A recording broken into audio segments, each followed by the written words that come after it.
What it do? What it do? What it do? Welcome to yet another episode, Friday episode of the Mass Effect Protocol.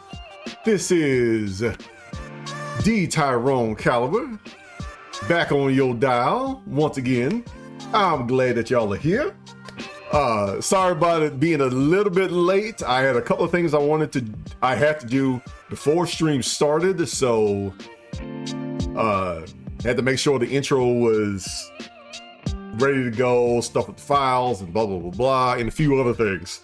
So anyway, how is everybody doing? I hope everybody is well on this Friday. I hope everybody has plans for a wonderful chilled Friday or chilled weekend. So today is going to be a bit longer than my normal streams this time around, because today, oh yes, what's going on, TD? Good catch. There we go. We are going to be finishing up Mass Effect 1 today. We're going to be doing, we got Virmire, Ilos, and the final fight. Appreciate you, TD. Appreciate you. Always looking out for me. But we are going to finish up Mass Effect. We're also going to do the one DLC before we finish this up, because I want to start Mass Effect 2 next Friday. Also, I tried something new today. I want to see how well this works, but I started working on source record again. I've done some reconfiguring, so hopefully it does not crap out on me. I've done some offline videos with it. Now all of this is online, doing the same game, blah blah blah blah. So we'll see how well this goes, right? If we get this working the way that I want it to, then I know we got something, right? So without further ado, in case you all have not seen it, my friends, we have our question of the day over in the chat. We have in the chat our question of the day. Let me go ahead and turn this off. There we go. Our question of the day is, what was the last I Was Alive When This Happened the movie that you watched? And the reason why I asked this question, last night, the Ladybird and I, Lady Caliber, decided to go watch Dead Money or Dumb Money. And Hammer Too Legit. That's a throwback. Lord, that was a throwback.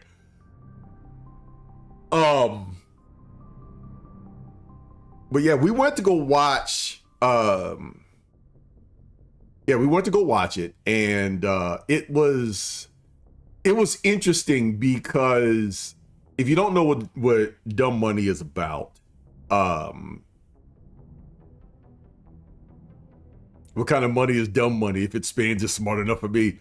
Well, for lack of a better phrase, that movie had a lot to do with what happened with GameStop's stock. This was at the height of the pandemic, and whatnot. This was during the height of the pandemic. This was had a lot to do with GameStop's stock going through the roof and whatever. So one of the reasons why that movie kind of really struck me was, of course, one, I'm a gamer, but number two, I remember sitting at this desk, just kind of going through some stuff. I think I was just looking at basketball news around that time, and I saw GameStop trending. What is going on, 302? I got to change. I got to fix that because your name should not be cut off like that. There we go.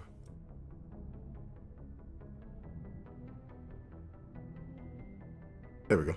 All right, that should be better. But yeah, that I remember just sitting here. I was looking up basketball news. What's going on, 302? How you been, bro? How you been, my friend? I just remember sitting here. I was looking at basketball news, and I just happened to look over at the trending topics, and I was like, "Why is GameStop and what was the other thing?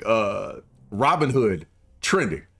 I had no idea why. Like, why are they trending? Whatever. And I just remember so many people were hot at Robinhood about something with GameStop stock. Like, why? Like, I never understood it until I watched the movie yesterday. What's going on, Tony? What it do? But it was so weird. Like, people were like ready to storm the castle over this GameStop stock. And I don't know if I thought it was funny, but I thought it was weird. Yeah, I lost $100 billion that day. Look, if you ever get a chance, 302, go watch that movie. Go watch that movie. Woof. Like, I understand why people were so heated over what happened that day and why people wanted to fight people over it. And to me, like I said before, it was just, okay. I mean, it's GameStop. What did GameStop do? Like, really? What did GameStop do? What like, did somebody like egregiously screw up a return, or was that like I was like, honestly, I was looking through Twitter looking for a specific game that people were so miffed about that GameStop didn't have, or like, why? It's like that Thugnificent meme that people love to bring up. It's like him looking at the sky in contemplation going, what was it that made these cats that mad? So I'm like, I'm looking at GameStop for what it was. What I did not know was it wasn't 100 billion, but there was billions that was involved that day.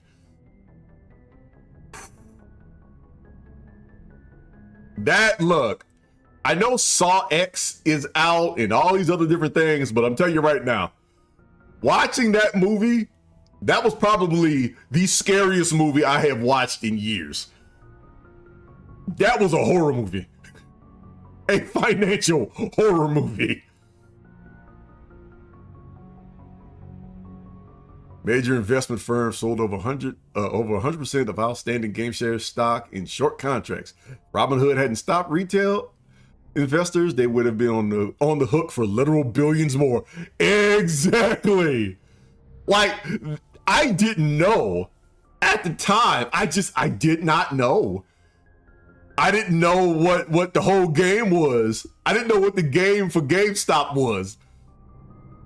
But baby, After I got the lowdown and watching it, I just remember sitting in this office thinking, why are they so mad? And when I saw, I'm not going to spoil the movie of how they did the movie, but when I saw this dude write a figure on a sticky note, I wanted to leave the movie. I wanted to leave. It's like, I can't watch this anymore. I can't.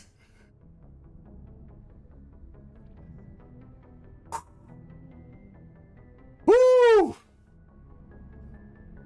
Like, it was so, that shook me so much. I left, when we finally left and came back home,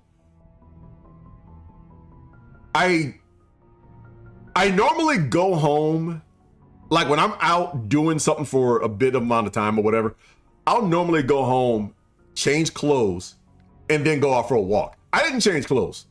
I just grabbed my headphones and left. Like, it was the closest I've had to, you know how some people say I need a cigarette? That was the closest I've ever had to it. No. And now I know why so many people were so doggone mad. And I don't blame them. I absolutely do not blame them. Retail investors literally killed Melvin Capital. It's a quick concern. Oh man. Woo. Woo. I'm telling you, like, that, when I saw that sticky note, that was enough for me. I was like, make it stop. Just make it stop. And it wasn't the fact of what that number was on the sticky note. It's the fact that you had to explain it to the world.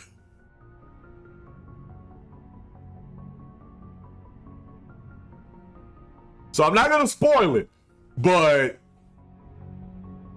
that was the answer to the question of the day. Like, that was this is where I was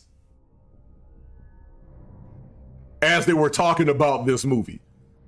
Excuse me. I was just looking up Pelican stuff. Because I think around that time, I think we're in the middle of a playoff push, so I didn't care. I'm like, okay, GameStop, whoop-de-doo. You know, I'm not buying another game. I get most of my games from Steam now, so whatever, who cares? You know? I'm over here contemplating getting back on, 21? I think around that time, let's see.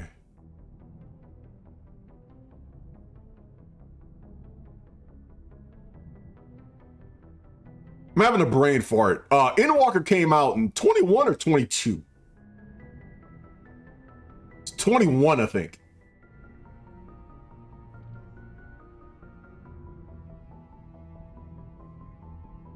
But yeah, around that time, I had been contemplating getting back into 14. So a lot of this stuff that people were talking about with GameStop, it didn't, like, okay, whatever. You know, it didn't bother me all that much. But man, reading about it, watching that movie, and a few other things, I was like,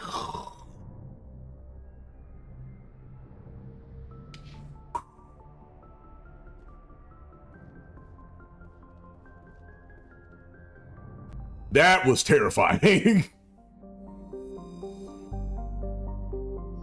Okay, anyway, that's enough about that for right now. Well, like I said, question of the day is, what was one movie you saw, and the whole plot of that movie, you wondered, you know, you were like, when that happened, I was here. Like, this is what I was doing during the course of this whole thing, of this major documentary movie. And TD brought up Hammer, and I think I know what you're talking about, TD, with yours. If memory serves me correctly, it was around the time that Tupac got shot.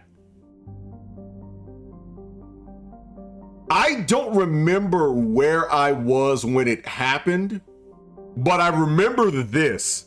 My wife laughed. Me and my wife would laugh about it all the time, but she would constantly say, "He ain't dead. He ain't dead. He's over in some other place and blah, blah, blah, hiding out and this, that, and the other."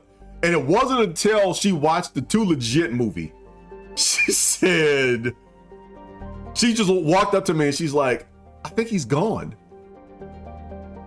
Hammer told it.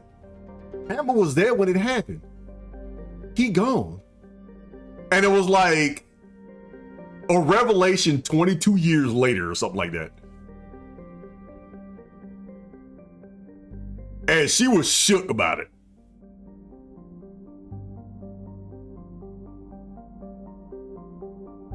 But that's why I remember that particular thing from, Didi.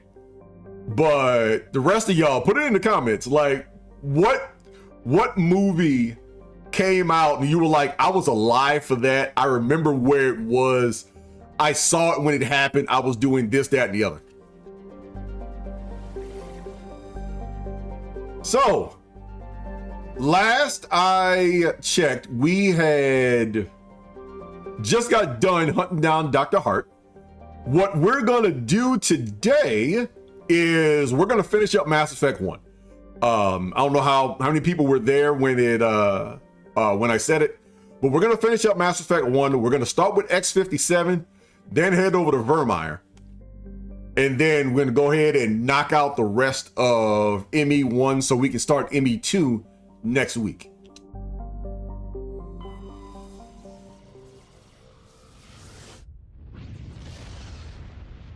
And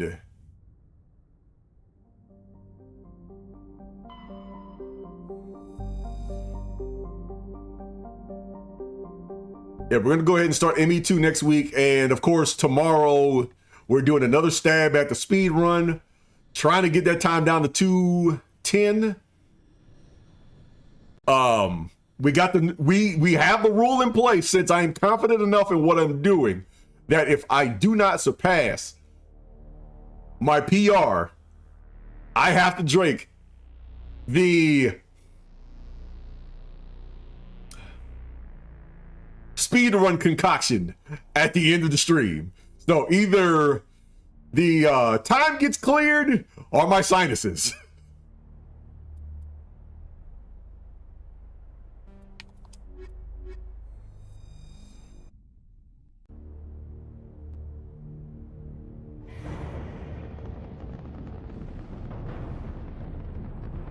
Status. Sensors reveal 3 fusion torches propelling asteroid X-57. At its current rate of acceleration, the asteroid will collide with Terra Nova in approximately 4 hours.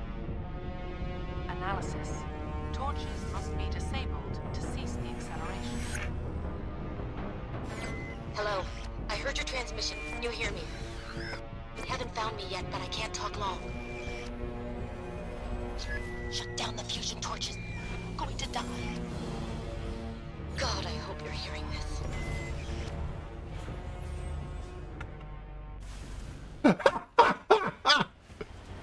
I'm sorry, Tina. I'm sorry. Look, I just give the news. That's all. I just report the news. Why couldn't you just let me live? Direction. I don't know who you are, but I'm damn it. Go. I'm sorry, Tina. I just report the news.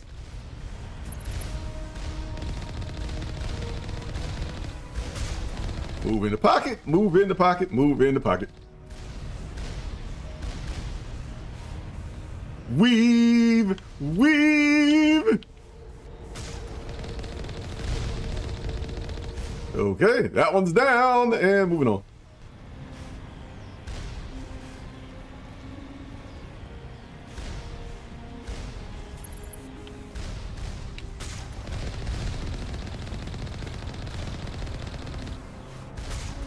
I mean, I get it, TD. I understand. But unfortunately, my friend, I have an eyewitness. I do have an eyewitness that said something a little bit different. And I can only go by the eyewitness. That is all I can say, my friend. I have it on good sources.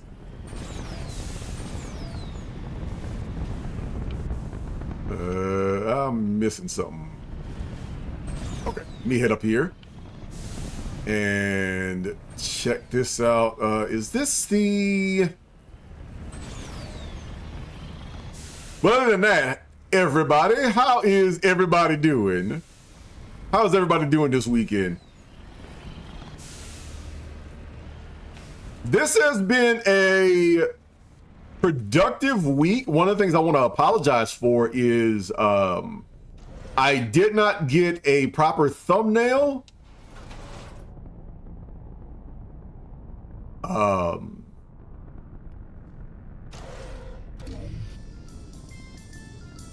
No. You need to hear better. Look, like I said, I'm just going by. I'm just reporting the news. That is all.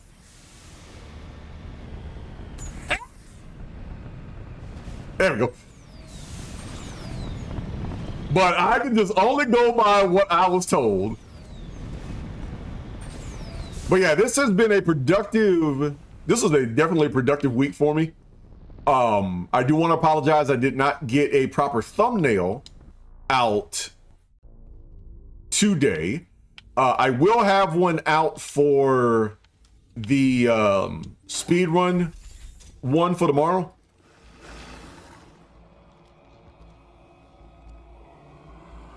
Batarians. Check! Check! Bang, bang! Bang, bang! Release the Baron! Didn't you already do that? Whee!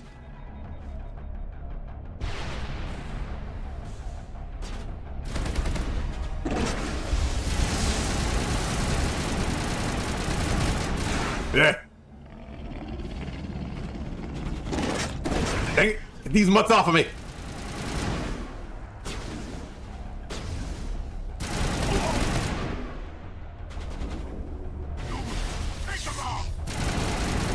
Okay.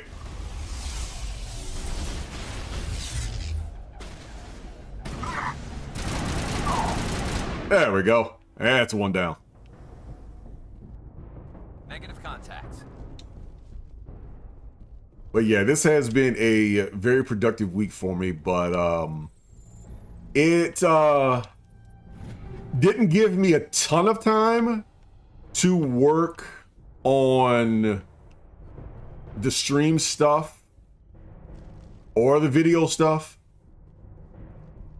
So I'll try, you know, I figured this time around, instead of stressing and putting out like an absolutely terrible rushed project, I figured, you know what, no too long didn't watch this time around. I will probably have one this time around, a bit of a comparison video of how the 215 compares to the 220, which compares to the one tomorrow.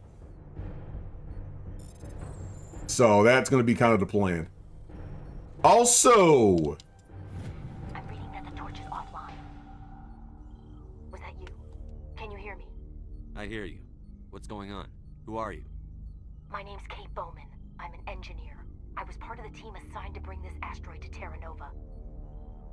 We were attacked yesterday by Batarian extremists. I've been hiding since they arrived. I think they know the torch went out. Stay put. I'll get those other torches offline as soon as I can. Thanks. I'll contact you when I can.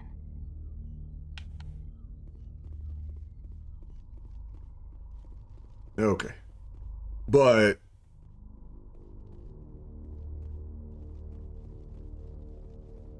what to say? Yeah. Okay. So since the new season in 14, that was one of the things I was kind of working on, just trying to veg out and relax from the week. Hey. Oh God. I didn't mean to. Are you hurt? Takes more than that one shot to bring me down. Sorry. I didn't even realize you were human until... well... guess I'm not much of a soldier. Leave the fighting to me from now on. Commander Shepard, Systems Alliance. Simon Atwell. I'm the chief engineer on this rock. Listen, we don't have much time. The Batarians fired up the fusion torches. You've got to shut them down before we hit Terra Nova. There are 4 million people down there, Shepard. My family. They live in Aronis. My kids and grandkids. Nice communities, good schools. Batarians everywhere, and I need to shut down all 3 torches. Anything else I should know? One of the torches is surrounded by live blasting caps. We were set up to excavate when we arrived at Terra Nova. I rigged them with proximity detectors. That tank of yours will set them off, so you'll have to go in on foot. Even then, they'll explode if you get too close. Just go slow and easy. You should be fine. Time's running short. One last thing. I had a crew working off-site when the attack hit. I'm worried about them. These Batarians are ruthless. I saw them smash the faceplates of guys working vacuum. And those Varen, I don't think they always wait for a corpse before feeding. I'll look for them, but the torches have to be my priority. Yeah, you're right. Saving Terra Nova is more important than my team. There were a bunch of engineers over at the main facility, but they're probably all dead. That or being held hostage by the Batarians. Time's running short. I better get moving. I think I'll make myself scarce in case any Batarians come back. Good luck, Shepard.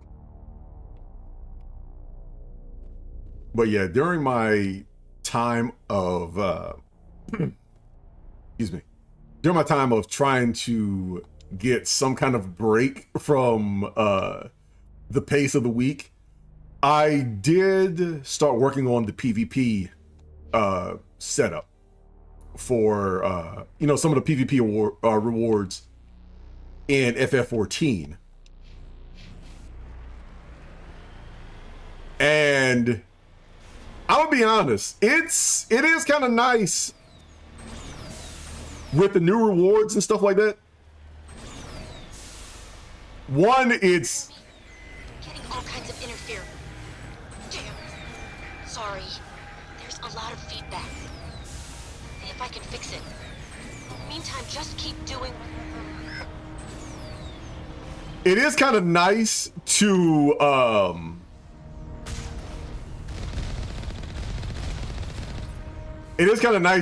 have some, really, to be honest, some new stuff to use the trophy crystals on, because I pretty much had everything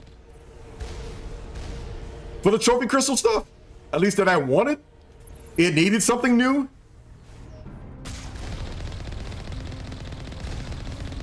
But it is kind of funny, the new outfits that they do have. It does seem like some normal clothes, for lack of a better phrase. Okay, is there any more of the turrets? No. Okay. I'm gonna slide over here real quick. As long as I don't blow myself up.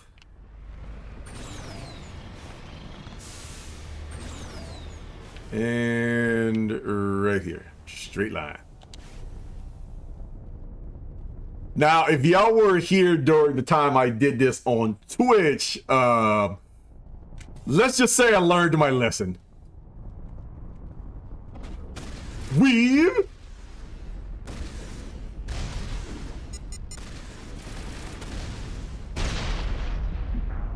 And maybe I didn't learn my lesson.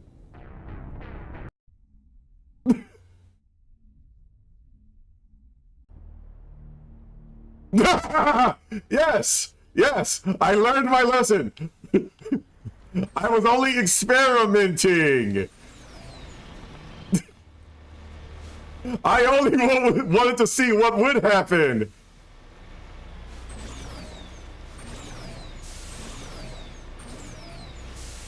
Hear me?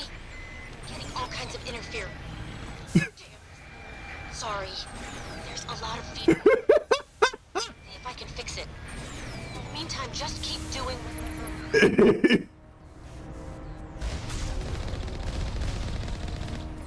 Seems simple though.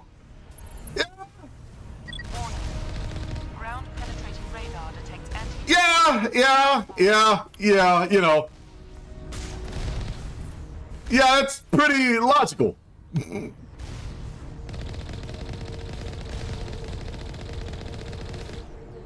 Oddly enough, this is the first time I have ever been blown up by one of these things.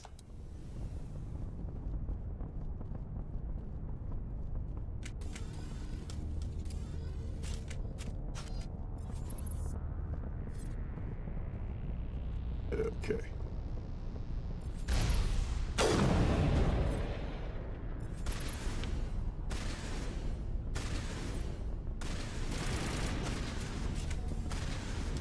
No. I'm not playing Fallout.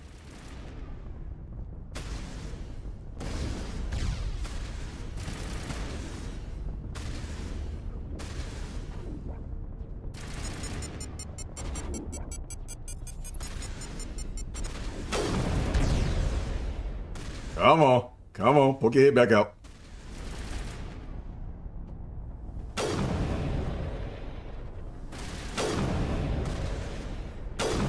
What to say, how in the world did I miss?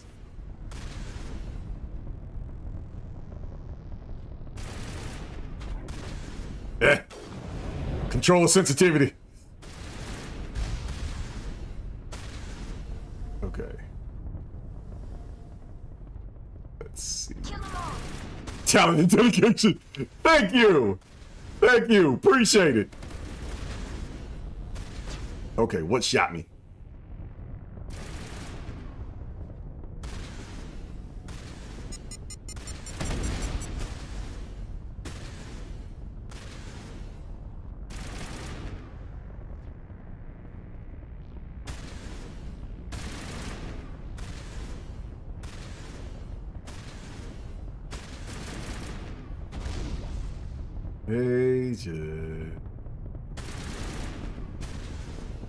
Having a casual stroll. That is all. Everything's fine.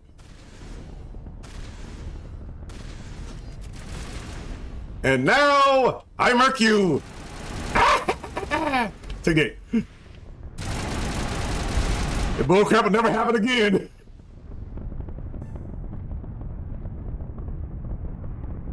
Really gone through the tightest squeeze. Could have just gone right. Yeah, I could have, but you know.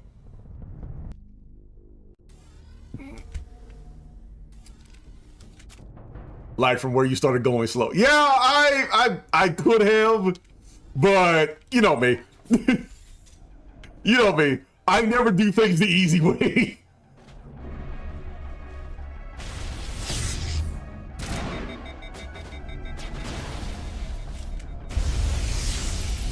Okay.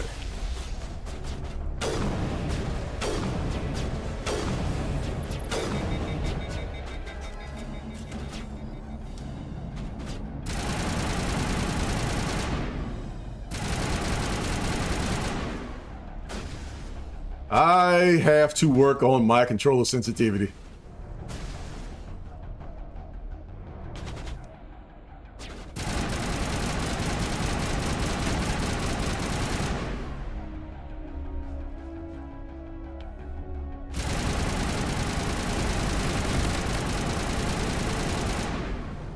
Because this swinging of the gun.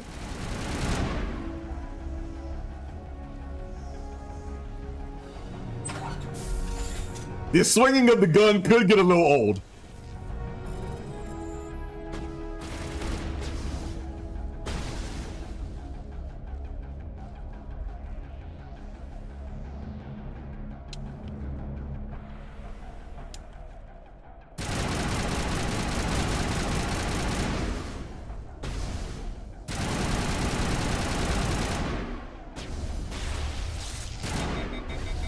Let's face.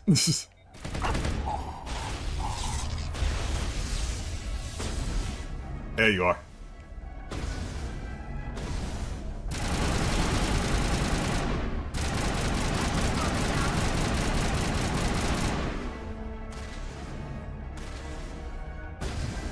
I get to talk to the rocket drone. I don't understand why. Mr. Maxon, I just learned a deal because it's still too slow compared to mouse and keyboard. Yeah. I think my issue right now is just it doesn't need to be adjusted too much.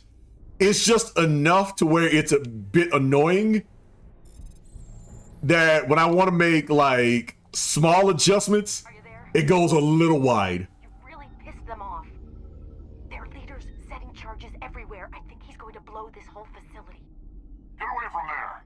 Don't shoot, please! No!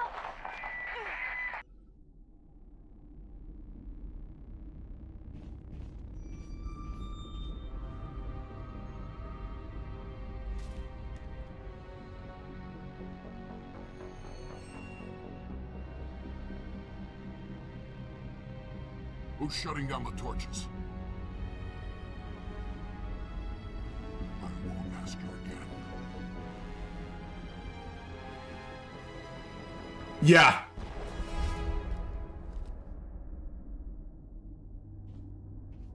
Find this problem and deal with it. Oh yeah. Get out of here. This. Woo. It's weird. As janky as it is, I still love it.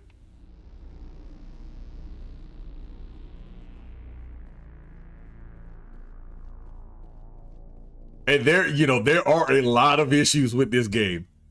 But I don't know. I think it's gotten to the point to where the issues are so janky, it's almost charming.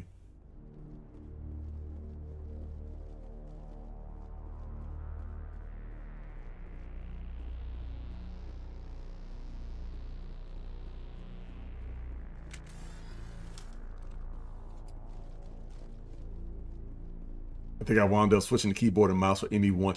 I thought about it. I still am thinking about it, learning to do it with keyboard and mouse, doing the speed runs with keyboard and mouse.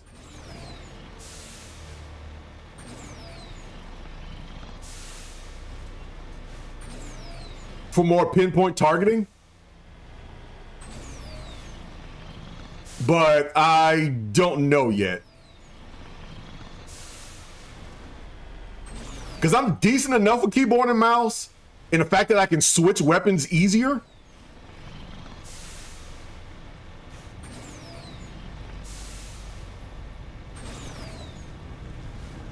But we'll get to that when we get there.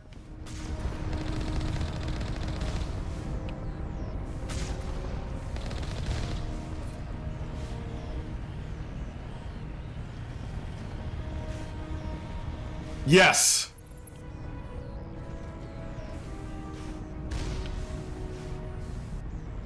Yes, it is. There's a lot of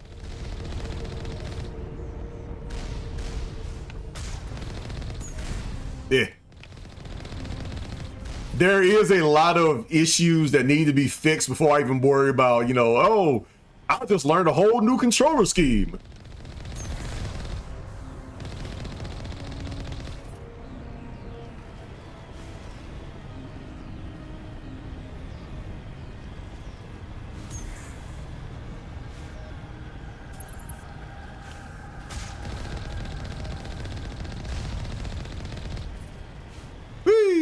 All right. Oh yeah, Tone. We were talking. I was talking about the PvP stuff earlier. Go fly, except they go fly, except you can just drive on the lava. Yeah. That is something I tried to do last time. Release the Baron!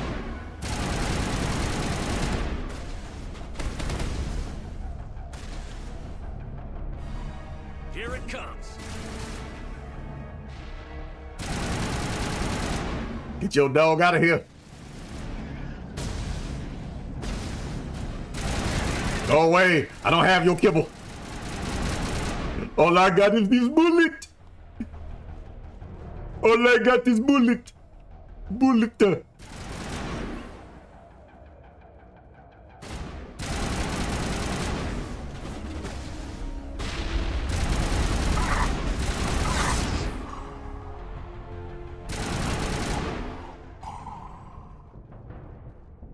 You is the dog. Oh no! Oh no! I have special kibble for that dog.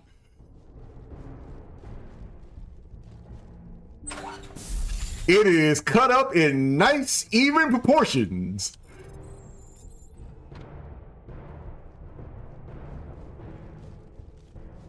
All you have to do is pop them in their mouth at very high velocity.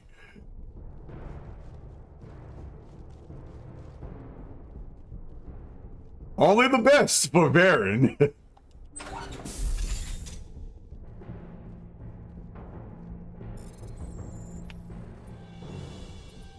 Yeah. There we go.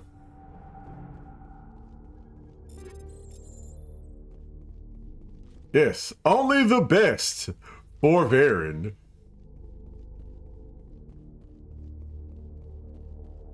Hold it right there. This doesn't have to end in bloodshed. Yes, yes it does. It always does. Don't come any closer. We can do this the hard way, or we can end this peacefully. I didn't think you Batarians knew the meaning of the word. Look, I'm just doing my job here. Hijacking this rock wasn't my idea. I signed on to make a little profit. A quick slave grab, nothing more. This isn't just a slave grab anymore. Millions of people are gonna die. Don't you think I know that? I'm just following orders here. If it were up to me, we'd have already left. Well, it's not too late. You can still leave. I don't think so. Bollock would skin me alive and sell my hide out of spite. Crazy bastard. This whole mission's gone to hell and I'm gonna pay for it. So why do you listen to him? Good question. I had a bad feeling about this from the moment we landed. Now Balak wants you dead. And what Balak wants, Balak gets. I can't change that. Spoken like a true lackey. You get me out of here and I'll take care of Balak. Or you can take your chances with me. Huh. An interesting proposal. It certainly has benefits over the current situation. Shut it down. This is Balak's problem now. I hope you're as quick with a gun as you are with your promises. For both our sakes. Balak's a dead man. And if I ever see you in human territory again, so are you. Understand? Perfectly. Balak's holed up in the main facility. You'll need this to get in. Don't underestimate him. He's a mean bastard. Let's go. We're getting off this rock. See? You see, once again, proof that I am a paragon. And I do things the good way. People didn't have to die during the course of that conversation. It's fine. Don't believe the media. Don't believe what they tell you in the streets. I was about to object. To what, my friend? But then you said during the conversation. See, look, if you wanted to talk, fine. I'm not opposed to talking this out. I mean, words do a heck of a lot better at solving problems than bullet does. But you do understand certain people, you know, they do believe in the age-old adage of peace will be steel. So in that case, you know, I do what I gotta do. Unfortunately.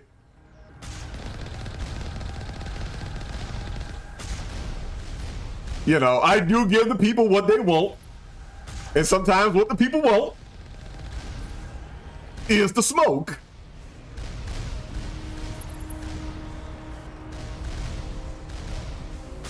I mean, I'm not necessarily like my ancestor, the, you know, one of these quote unquote warriors of light, as they say in legend.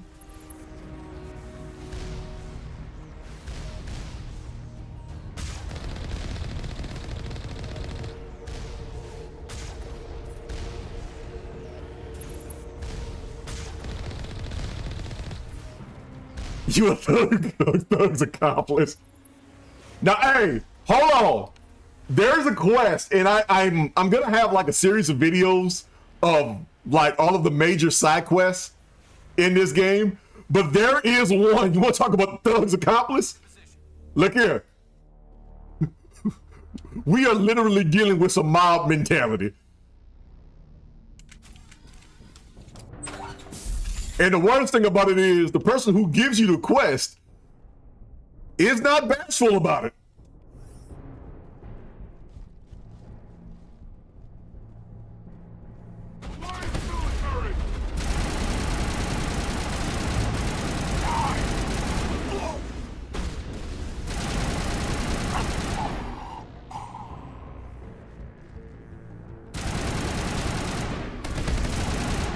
I mean, the one who gives you the quest basically says, look, deliver the smoke.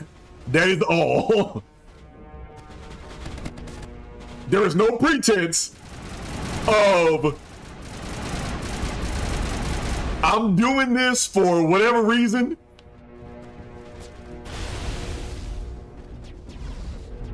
It is just straight up light them up, K-Thanks, bye.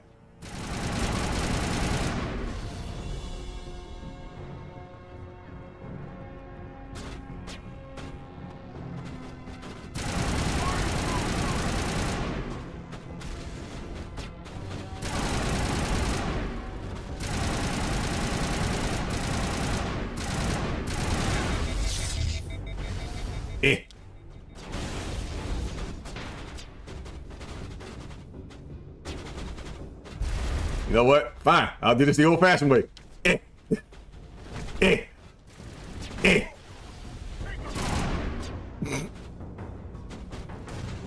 Fine. If you want that haymaker, I can just give it to you.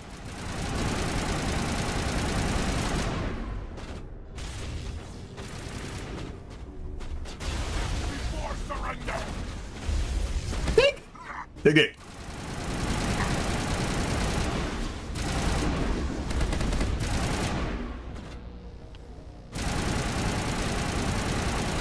You can all get the smoke.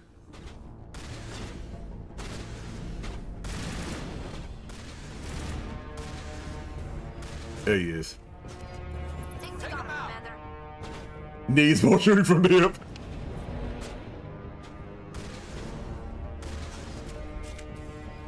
For this diplomatic meeting.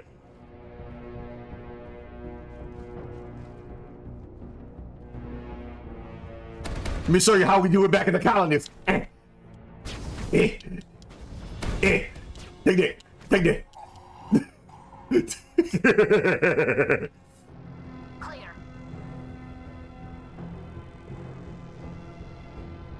Just beat that man's face in. That's what this calls for. There's one more left.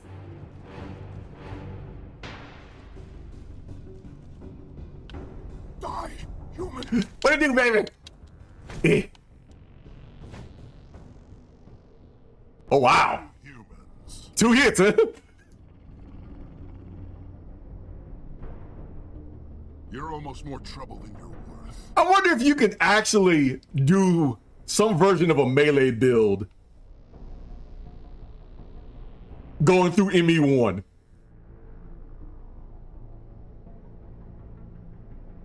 I'm just getting started. Predictable, but this is over. I'm leaving this asteroid. If you try to stop me, I'll detonate these charges, and your helper and her friends are all going to die. I can't just let you go, Balak. Not after what happened here. This is nothing.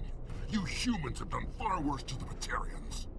We've been forced into exile, forced to survive on what we can scrounge up. It's been like that for decades. You pulled away from the Council. What did you think would happen? We didn't pull away, we were forced out. And don't try to hide behind the Council. It was you. You and your kind are the only reason we're in this position. How does killing innocent people make up for that? We had no other options. Sometimes you need to get someone's attention before they'll listen. Is that what Elysium was? A way to get our attention? Well, you got it. And when we responded, you ran like cowards. Now you want to start it all over again. Enough! You couldn't possibly understand. Actually, you just don't want to understand, and I'm done wasting my breath. Now, if you want your friends to live, I suggest you step aside. Well, we all know. But this isn't over. I'll find you eventually. Maybe, but I made sure you won't follow me today. Those charges are still on a timer. Better hurry if you want to save your friends. I'm gonna skin you alive next time I catch you. The streets don't forget. The streets never forget, Balak.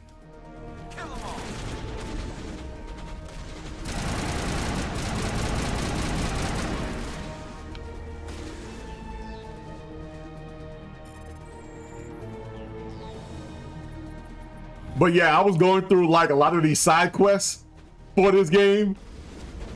And when I got the quest, it's a quest in ME1 at the Presidium. Right? But when you first get the quest, I mean, just the unabashedness of what she wants you to do, like, that is 100. If that isn't G mentality, I don't know what to call it.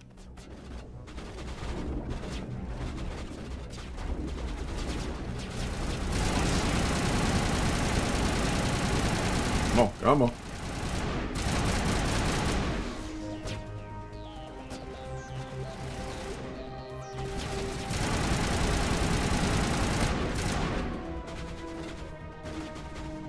Another one around here. Nope. Okay. All right, where is...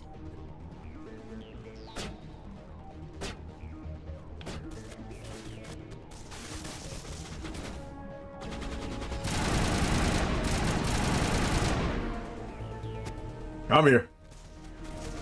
I'm gonna find you. Okay. Now, where is that last one? In one of these little side pockets. Already been here, so it's probably upstairs. You two can handle it.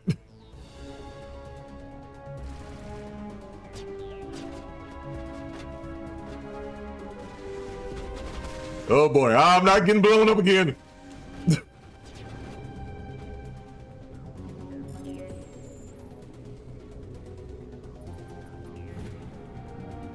Dunzo.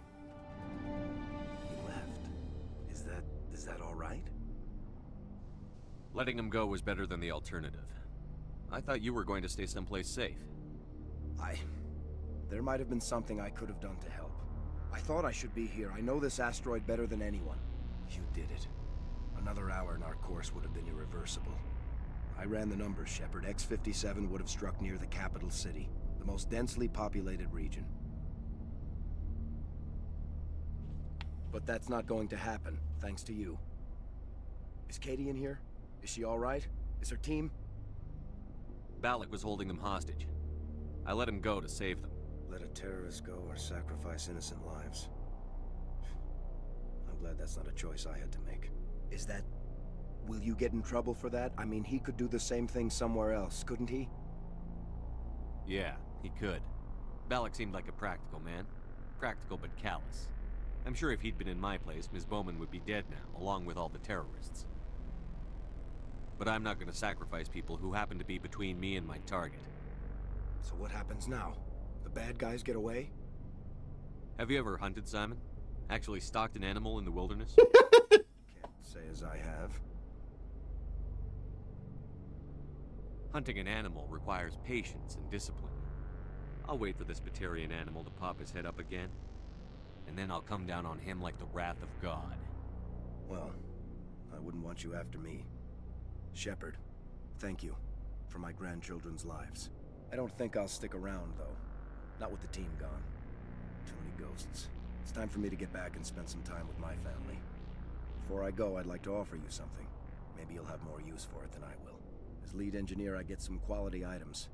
Take your pick. You've earned it. Yes, that's how we're gonna catch Balak. We're gonna find out where he is, and then orbital bombardment. I know it's a lot to ask, but that Omni tool of yours? I could really use something like that. We're gonna napalm the entire area. I mentioned that you saved my kids and grandkids. What's an Omni tool compared to that? Take it, with my blessing. I hope you get good use out of it. We are literally going to nuke it from orbit. Take care of yourself. Be well, Shepard. We owe you. Nah, just shot some rocket boosters through an asteroid. Wait. Well, you know, we could, since they actually moved this asteroid from a whole nother area, we could let it orbit this planet until we find it and, you know, move it to where he is and drop it there. You know, like what a real Paragon would do. I can't believe you let Balak go to save us. I half expected you to just let us die. Sacrifice the few for the many. Then I'd be no better than the Batarians. Besides, Balak won't get away with this. I know who he is now. He can't run forever. You sound like my brother. He was always so stubborn, but always willing to do the right thing, no matter what. I wish I could have saved him, too. It's not your fault. You did what you could. At least, Aaron died in a place he loved. He was the one who convinced me to join the team here. Said it would be an adventure.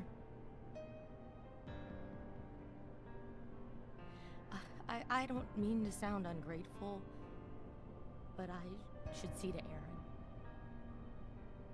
I understand. You've been through enough today. I'll get out of your way. Thank you. Oh, I don't even know your name. Shepard. Commander Shepard. Thank you, Commander Shepard. You're not exactly what I expected, but thank you. Never what anybody expects. I'll get out of your way. So long, Kate. I almost feel like the Inquisition. Whenever I'm playing a lot of these games, I almost feel like the Inquisition. Because apparently nobody ever expects the Inquisition.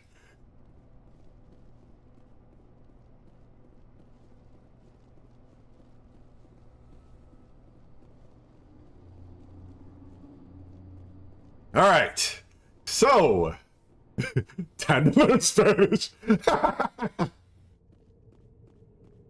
Okay, so now we have a meteor here because it's specifically the Spanish Inquisition.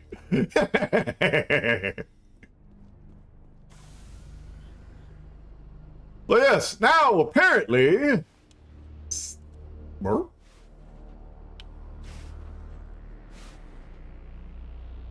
Okay, I thought I heard something.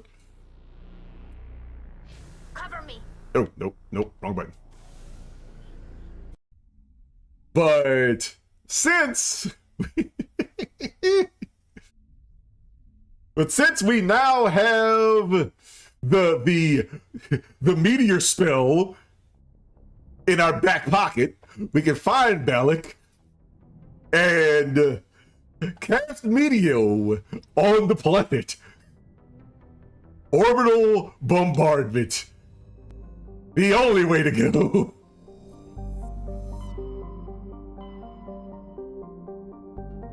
Alright, so where were we? Oh yes, Villianmire.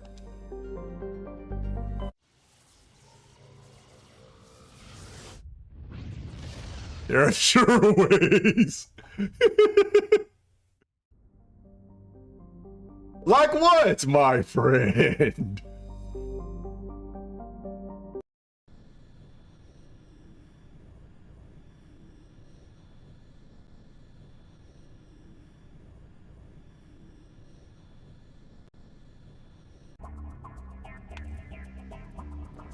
All right.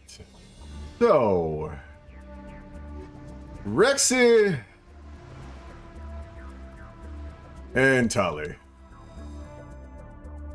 Commander, I'm reading a signal. Must be our Solarian infiltration team. And what sure ways are that? Tell me. Hold on, let me grab my notepad real quick. I'll get you in underneath their radar, Commander.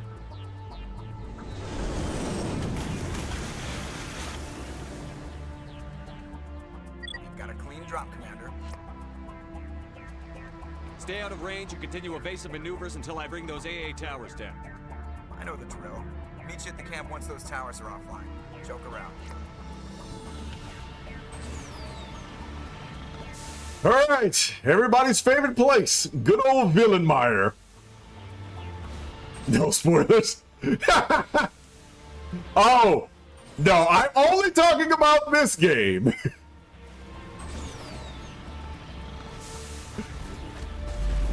I'm only talking about one.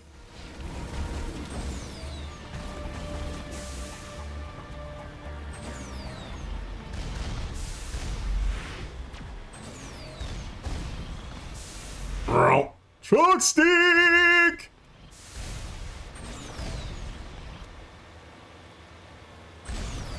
I'll bring it up when it feels relevant, don't worry. You got it.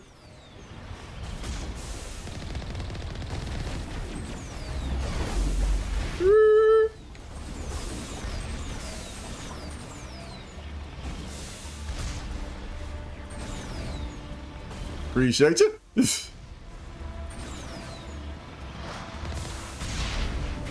Truck stick!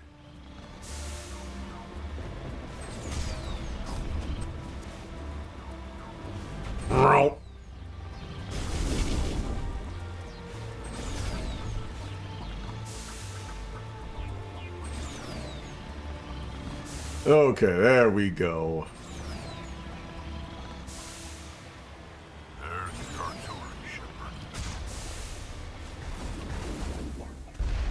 That's fixed.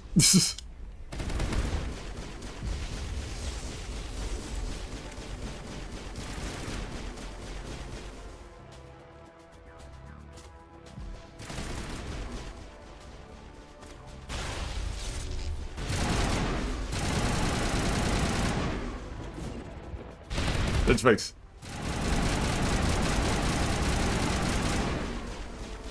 You know what? That just dawned on me. That's why. That's why I don't have this one set up the way that I wanted it to. I was wondering, it's like, why isn't the enemies going, why are the enemies going down so doggone slow?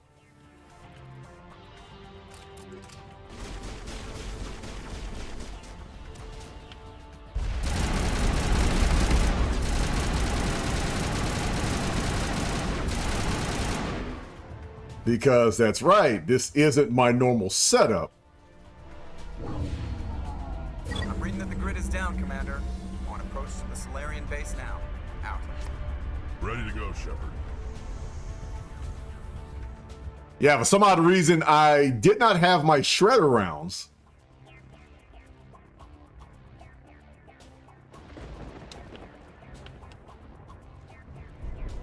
Though after not playing ME2 for a few months, it's gonna feel so weird switching to the different ammo types.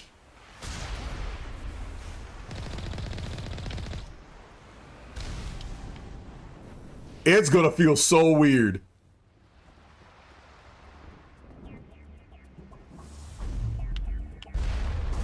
Ow.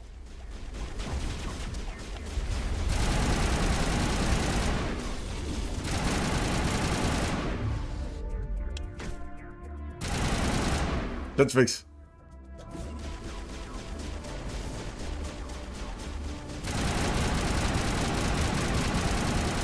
There you go. Just stand there, bro. Just stand there.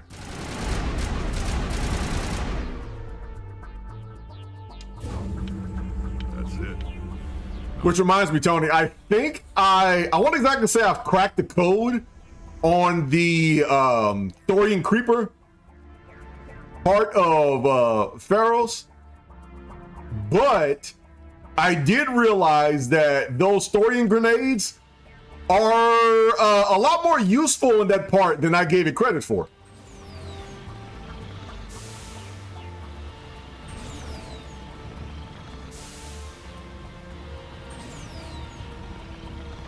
From the number of times I've tried it, it actually does bring down the Thorian But it looks like a bit faster the Salarian captain can explain. with the grenades.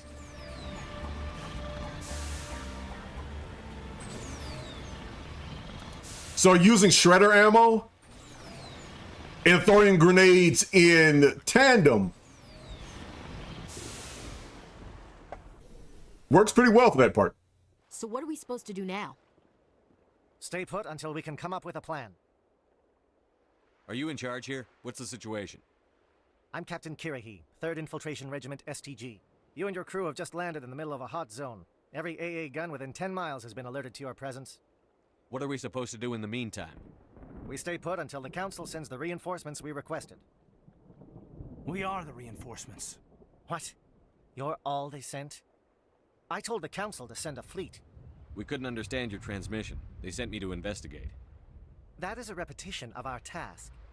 I lost half my men investigating this place. So what have you found? Saren's base of operations. He set up a research facility here, but it's crawling with Geth and very well fortified. Exactly. And especially on the run, you just need enough to be able to do damage on the Thorian limb. That's it. What's Saren researching?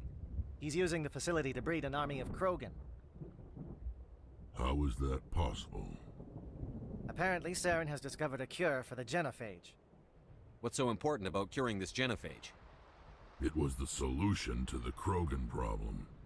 We introduced the genophage to the Krogan population after the uprising, to quell their numbers.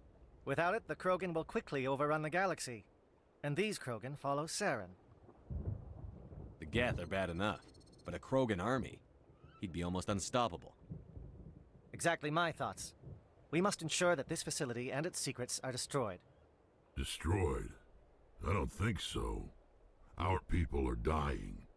This cure can save them. If that cure leaves this planet, the Krogan will become unstoppable. We can't make the same mistake again. We are not a mistake. Is he going to be a problem? We already have enough angry Krogan to deal with. I think this is that exchange. The more I look at it, it does seem like a lot of old beef that's still there, because I understand Rex on one side, he is loyal to his people and he wants the genophage gone because he's admitted, or I understand, he is tired of it. And I get it. Kirahi is like, I get the sense, maybe because of the way he's delivering his dialogue, it's like, I don't see what the problem is. Y'all are going to overrun the galaxy, so it kind of has to be blown up. It does feel like a conversation of two extremes. So you kind of have to be in the middle saying, look, I understand what you're saying. These Krogan follow Saren, and that's it. These are the Krogan that you complain about. That's just bootlickers, and that's it. Now, granted, I think Rex does want the potential formula to cure the genophage, and not necessarily these Krogan. But what I definitely get from Kira, he is like, I don't understand what you're so mad about. These Krogan have to be destroyed, and that's it. I haven't really. I think I just got past we left Earth, and that was it. So I'm only going by ME1 knowledge, because I barely remember 2. So yeah, I'm only giving like reaction from what I know of 1 so far. I can't wait. Yeah. Like, I know this comes up. I know this definitely comes up later, and you have to make that decision. But I'm just talking about this conversation in a vacuum. He'll be fine. I'll talk to him. I'd appreciate that, Commander. My men and I need to rethink our plan of attack. Can you give us some time? Don't be long, Captain. Time is not on our side. I'm well aware of that, Commander. In the meantime, if you need any supplies, you can talk to Commander Rentola. He's in one of the tents nearby. Looks like things are a bit of a mess. Yeah. I wouldn't be so worried if it wasn't for Rex. It looks like he's gonna blow a gasket. You think I should go talk to him? It wouldn't hurt. Well, it might, actually. Just do it carefully.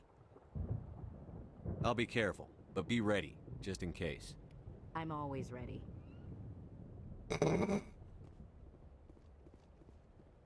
And she's ready to pull the trigger at a moment's notice.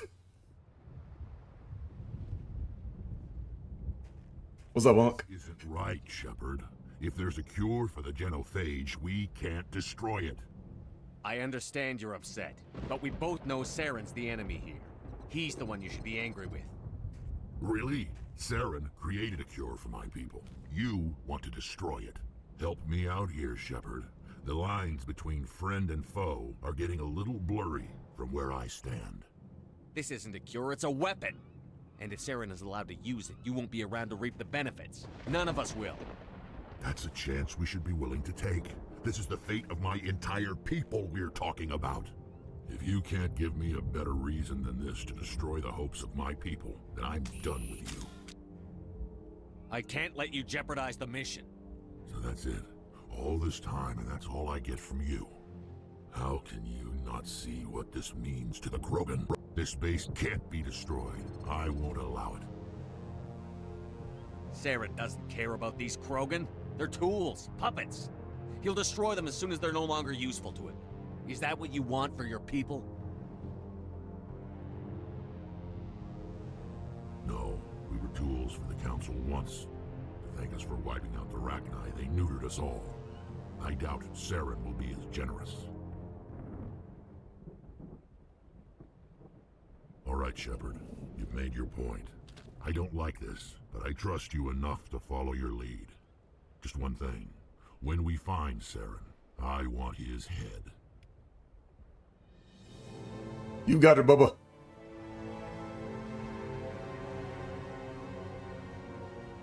Yep, on way. Thank you for speaking with the Krogan. The assault on Saren's base will be difficult enough as it is. I assume that means you've come up with a plan. Of sorts. We can convert our ship's drive system into a 20-kiloton ordnance. Crude, but effective.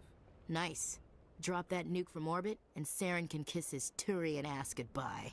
Unfortunately, the facility is too well fortified for that. We'll need to place the bomb at a precise location. Where do we take the nuke? And how do we get there? The bomb must be taken to the far side of the facility. Your ship can drop it off, but we'll need to infiltrate the base, disable the AA guns, and pacify any ground forces first. You want us to go in on foot? We don't have enough men. It does sound a bit risky. Is there no other way? No, but I think we can work around that. I'm going to divide my men into 3 teams and hit the front of the facility. While we've got their attention, you can sneak your shadow team in the back. I just hope you survive long enough to be useful. We're tougher than we look, Commander. But it's true.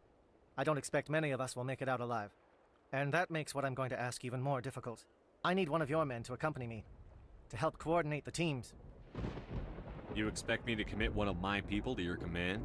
We are all soldiers by trade. If your people are not prepared to face such a risk, would you really want them by your side? He's right, Commander. We can't do this without both teams at their best. I volunteer. Not so fast, LT. Commander Shepard will need you to arm the nuke. I'll go with the Solarians. We need to nuke this place, but to do that, we have to kill everyone in here. That whenever someone says, with all due respect, they really mean kiss my ass. That has always boggled me. That honestly has always boggled me. Like, murk everybody in the facility, turn off the AA guns, and then we can drop the nuke. Okay. Elenko, you're with the captain. Keep it simple, understood? Aye, aye, Commander. I will have the ordnance loaded onto the Normandy and brief your crew on its detonation sequencing. Do you have any questions before we go, Commander? Yeah. With all due respect, will normally get you punched in the face. I'm ready when you are, Captain. Excellent. Then if you'll excuse me, I need to prepare my men. Well, this is it. Don't do anything foolish while I'm gone, Ash. And that goes for you too, Commander. We'll be fine, LT. Yeah, good luck. Is there something you wanted to say, Caden? It's just weird going under someone else's command. I've got so used to working with you. All of you. Don't worry so much. We'll see you on the other side. I know, I just wanted to say that it's been an honor serving with you, Commander. It doesn't matter if we're not in the same unit. We're still a team. Watch each other's backs, keep your eyes open, and fight like I know you can. We'll all come out of this in one piece. You bet, Commander.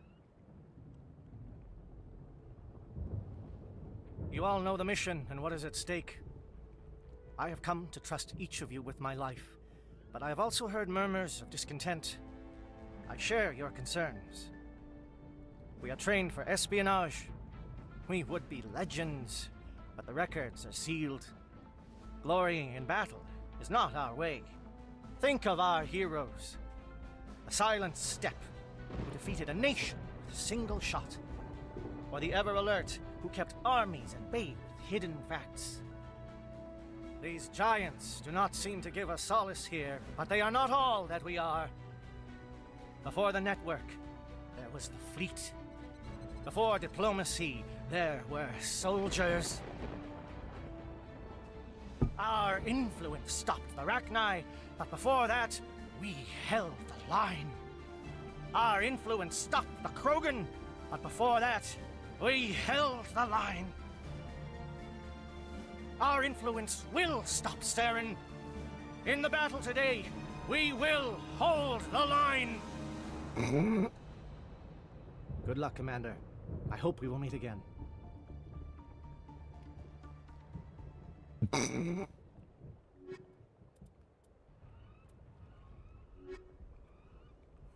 All right, let's take the best bros, the boyos.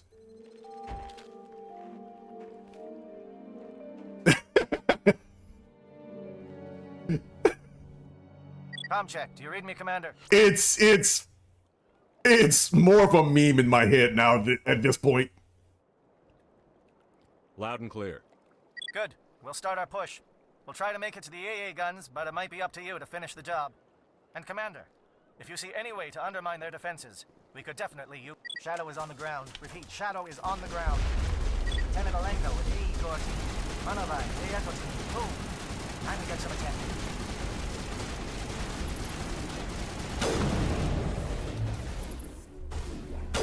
Like, I've heard that's a common complaint of many of the, especially male VAs in this game.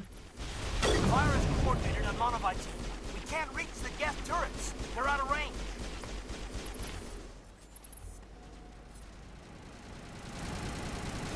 There we go. Cover fire.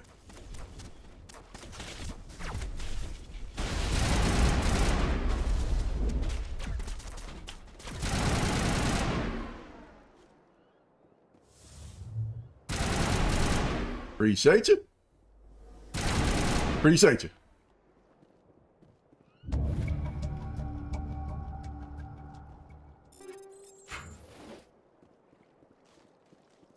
But yeah, I've from what like I've read, many people have said the same thing. Like, I don't know.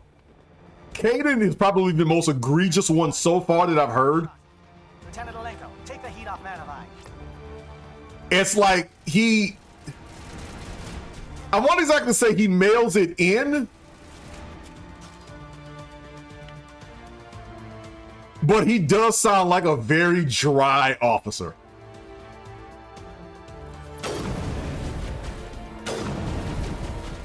They're calling SAT strikes. Citadel, watch for comm stations.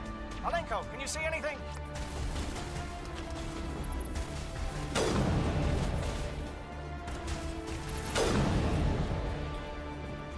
But the salt delivery just makes where's the drill sergeant when you need it. Exactly.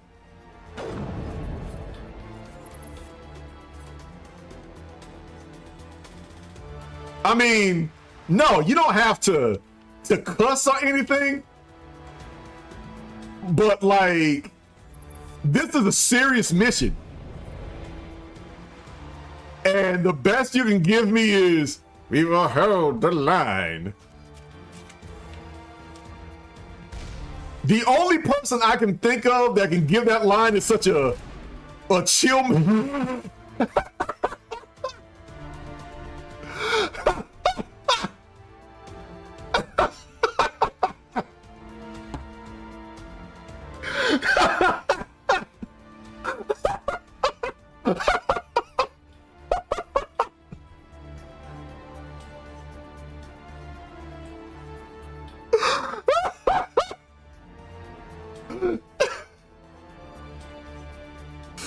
When Rex is through with you, he literally biotic this man over the cliff. Well done, Rex. Well done. When Uncle Rex is through with your crap.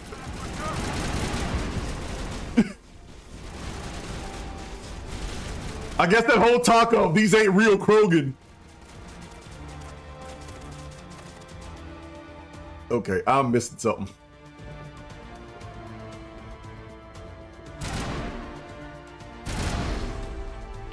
Oh well, whatever. You know, I never understood fully what that actually was.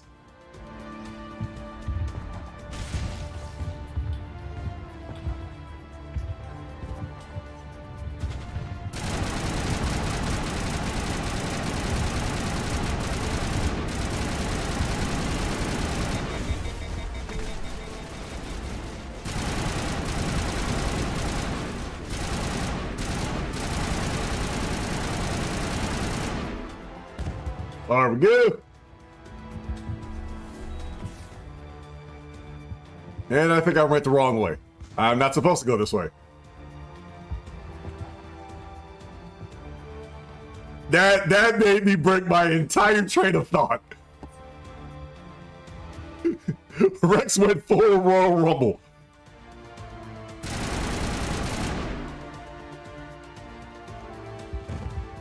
Like, that is the funniest. Hold that line.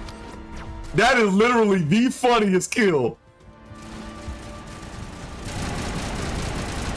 Or at least biotic episode I have ever seen in this game.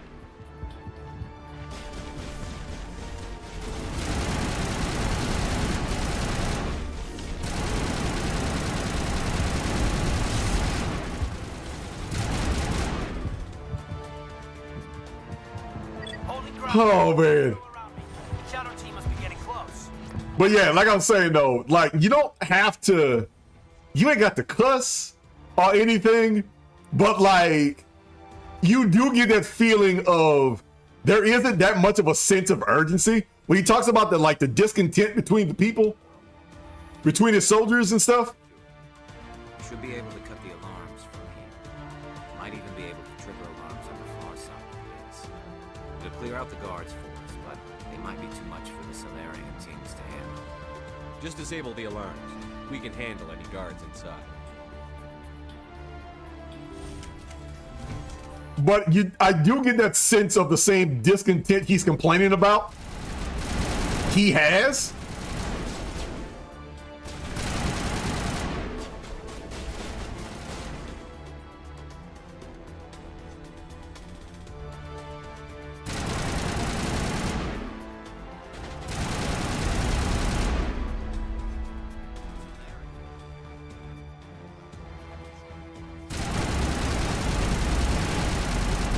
So yeah, I did get that sense of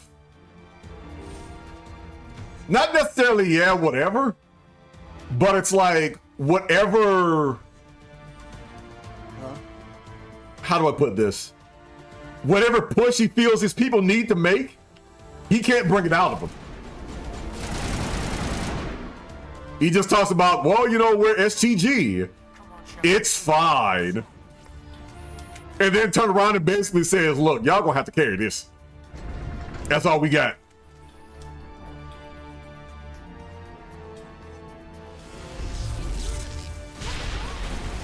Ow.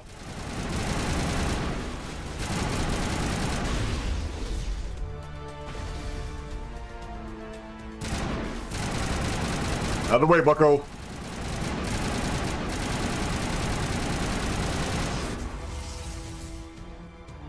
Oh, quick thing about this is, if you kill the doctor and the Salarian scientist, or not Salarian, but the Asari scientist, before they release the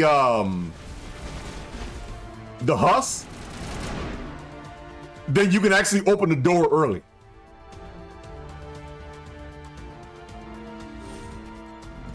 So that would be some time saved for you. Shoot!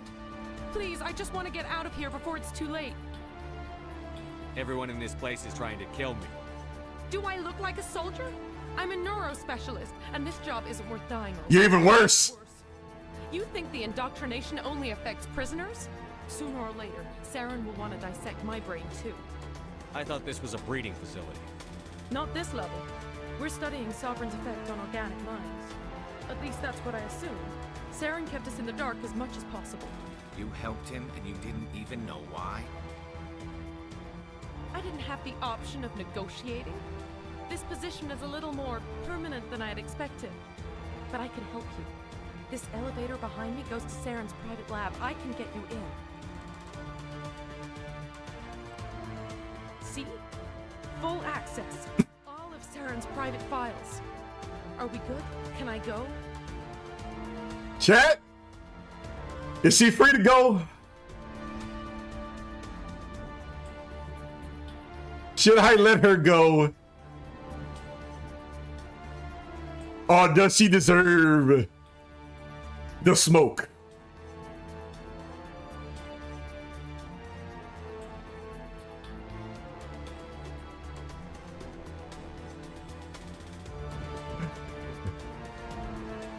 I do want to do everyone dies run one of these days. Yeah! I'm gonna blow this place to hell and gone. If you want to make it out alive, you better start running. What? You can't. But I'll never. Oh! You enjoyed that. No, I didn't. Why would I enjoy traumatizing that poor person? I never want to do that. I'm trying to be a good steward for the people of this galaxy.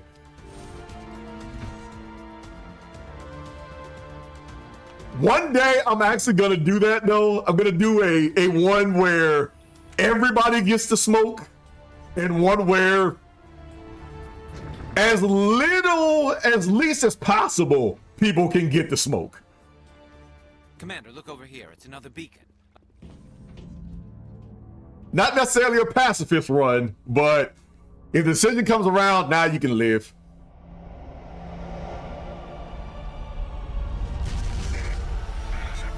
Embrace TikTok.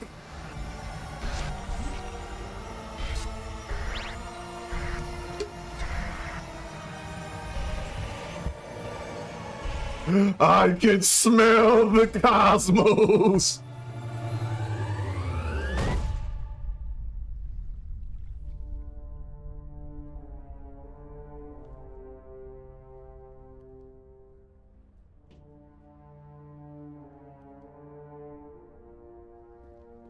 Now, I will say, we're talking about voice actors and stuff like that. I get the feeling something bad is about to happen. You are not Saren. What is that? Some kind of VI interface? Rudimentary creatures of blood and flesh. You touch my mind, fumbling in ignorance, incapable of understanding. I don't think this is a VI. No crap, Sherlock. There is a realm of existence so far beyond your own, you cannot even imagine it. I am beyond your comprehension. I am sovereign. We talked about earlier about people feeling like they're phoning it in on certain dialogues. This one isn't. I don't know if it's how they doctored the voice, but this is one of my favorite voices so far in the series. Harbinger, not so much, but this one and Saren are two of my favorite ones. Sovereign isn't just some Reaper ship Saren found. It's an actual Reaper. Reaper, a label created by the Protheans to give voice to their destruction. In the end, what they chose to call us is irrelevant. We simply are. The Protheans vanished 50,000 years ago. You couldn't have been there. It's impossible. Organic life is nothing but a genetic mutation. An accident. Your lives are measured in years and decades. You wither and die. We are eternal, the pinnacle of evolution and existence. Before us, you are nothing. Your extinction is inevitable. We are the end of everything. One thing I will say about a lot of the female voices so far in this series, there is always a feeling of they understand the moment.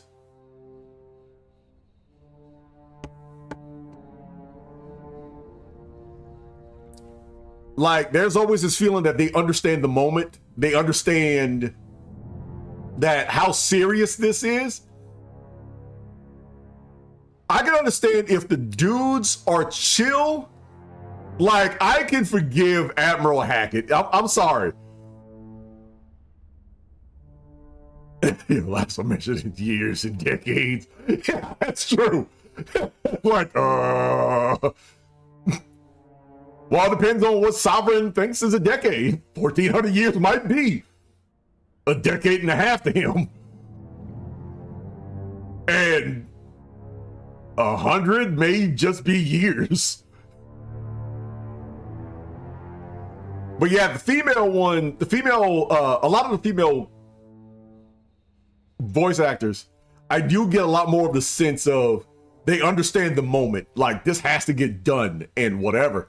And the one thing I always point to is when you have Kaden on the ship, when you go to Ilos and they talk about dropping the Mako versus if you have Ash. Like the feeling of, dude, just drop the Mako. I don't care. Just drop the Mako. I disagree because Liara is different.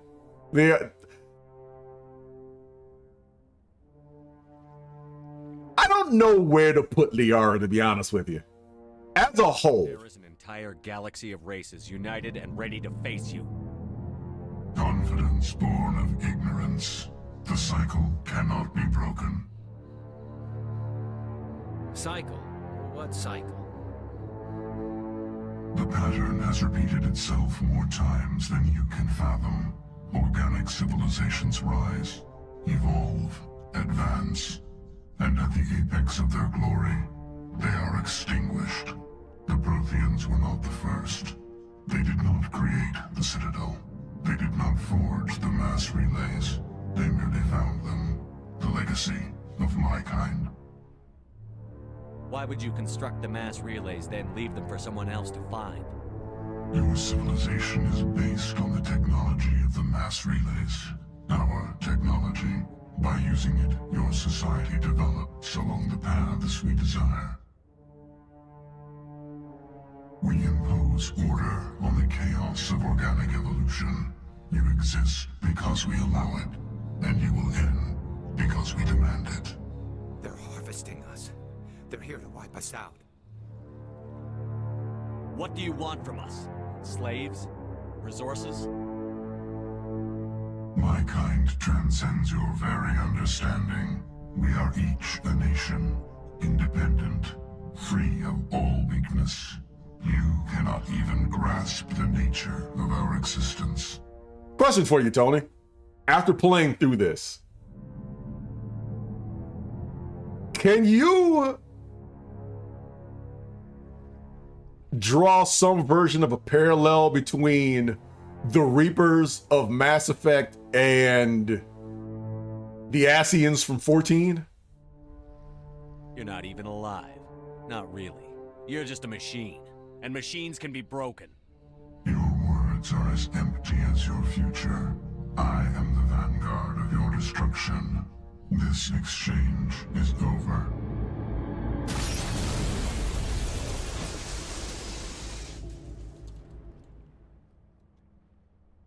Commander, we got trouble.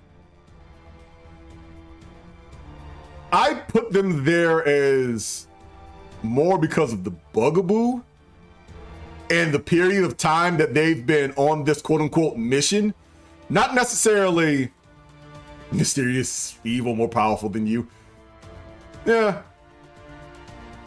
Hit me, Joker. That ship's sovereign? It's moving.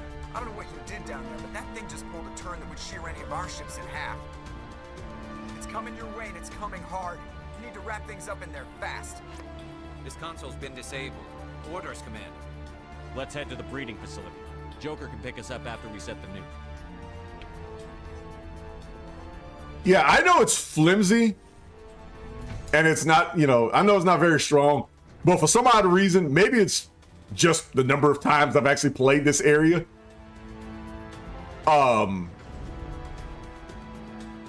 Yeah.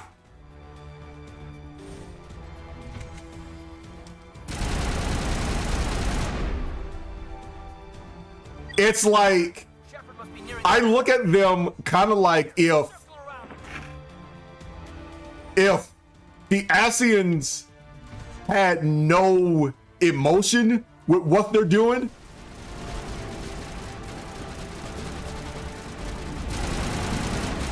Because at the very least with the Ascians, it's something personal to them.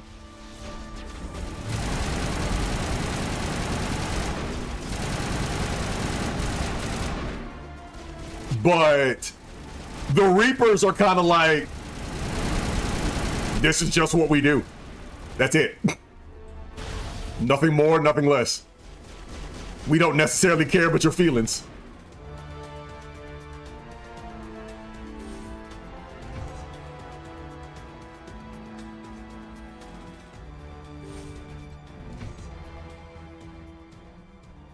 It's more of, this is the game, and that's it. That turret could put some nasty holes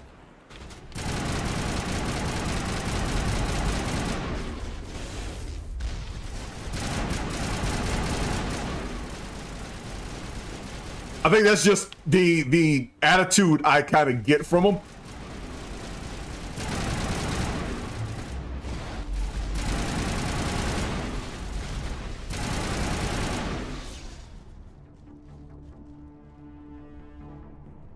And AA guns.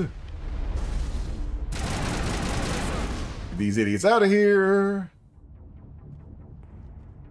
There goes the elevator.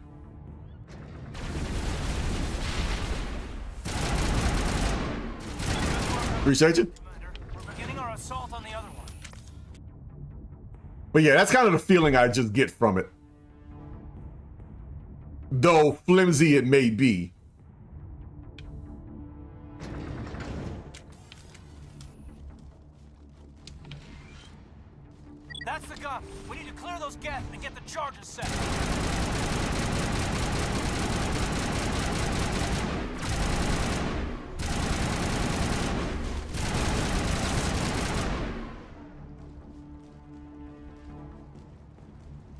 moving on ahead. And ready. Everybody get low and keep your heads down.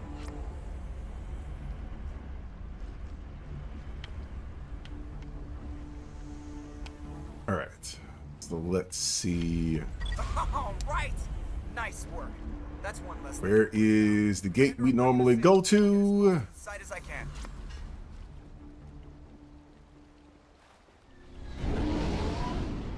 There we go, it's that one.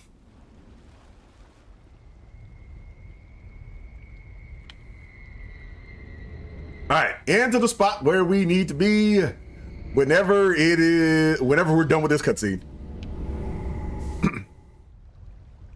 I think this is one of the few cutscenes in this game that doesn't reposition you whenever you get done with a cutscene.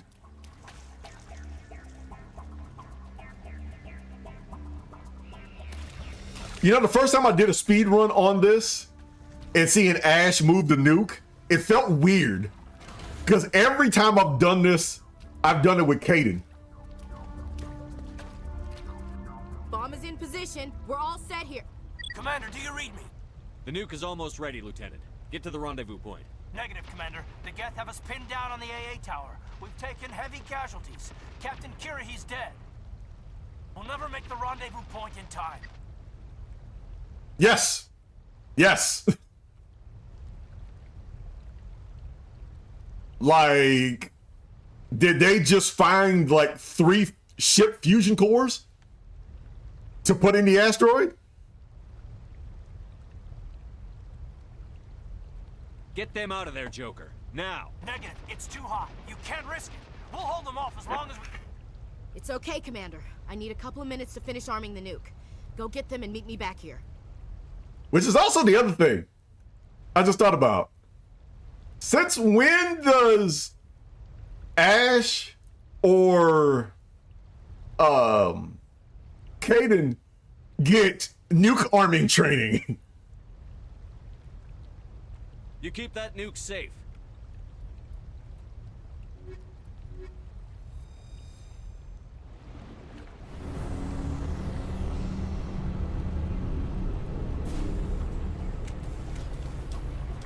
Yeah.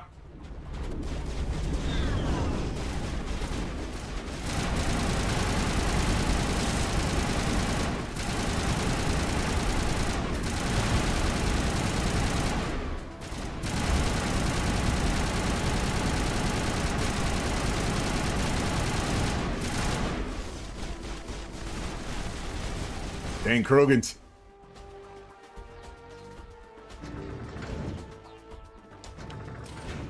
It also feels weird doing enough of these speed runs where doing enough of these speed runs that I'm so used to having an extra set of Krogan whopping me across the face. Damn. Geth are sending in reinforcements. Chief, we just spotted a troop ship inbound to your location. It's already here, and it's bleeding Geth all over the bomb site.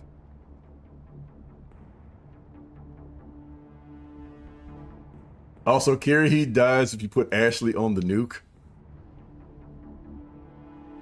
I think Kirahi dies on both ends if I remember right.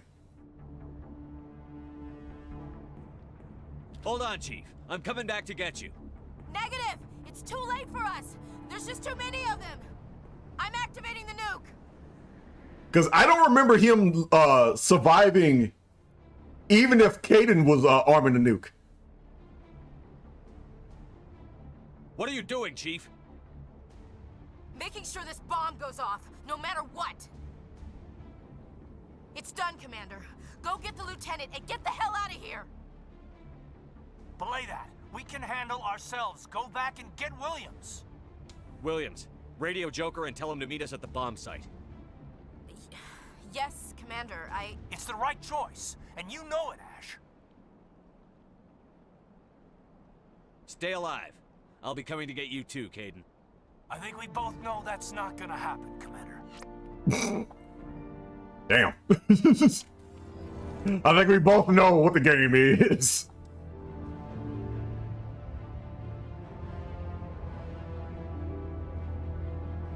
I mean, I could be wrong. I don't think Kirahi has ever I don't think he's ever survived on any of my ME1 playthroughs.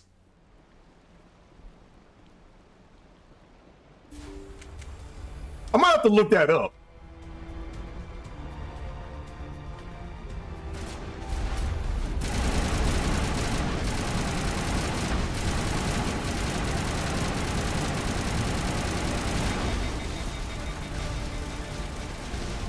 Ugh.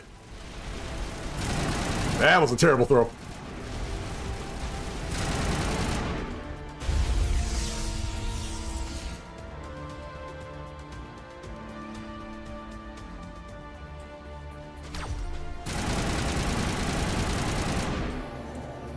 Commander, you need to set the nuke and get out. We can't hold. Left flank, suppressing fire. Suppressing. Yeah, I just don't remember him ever surviving.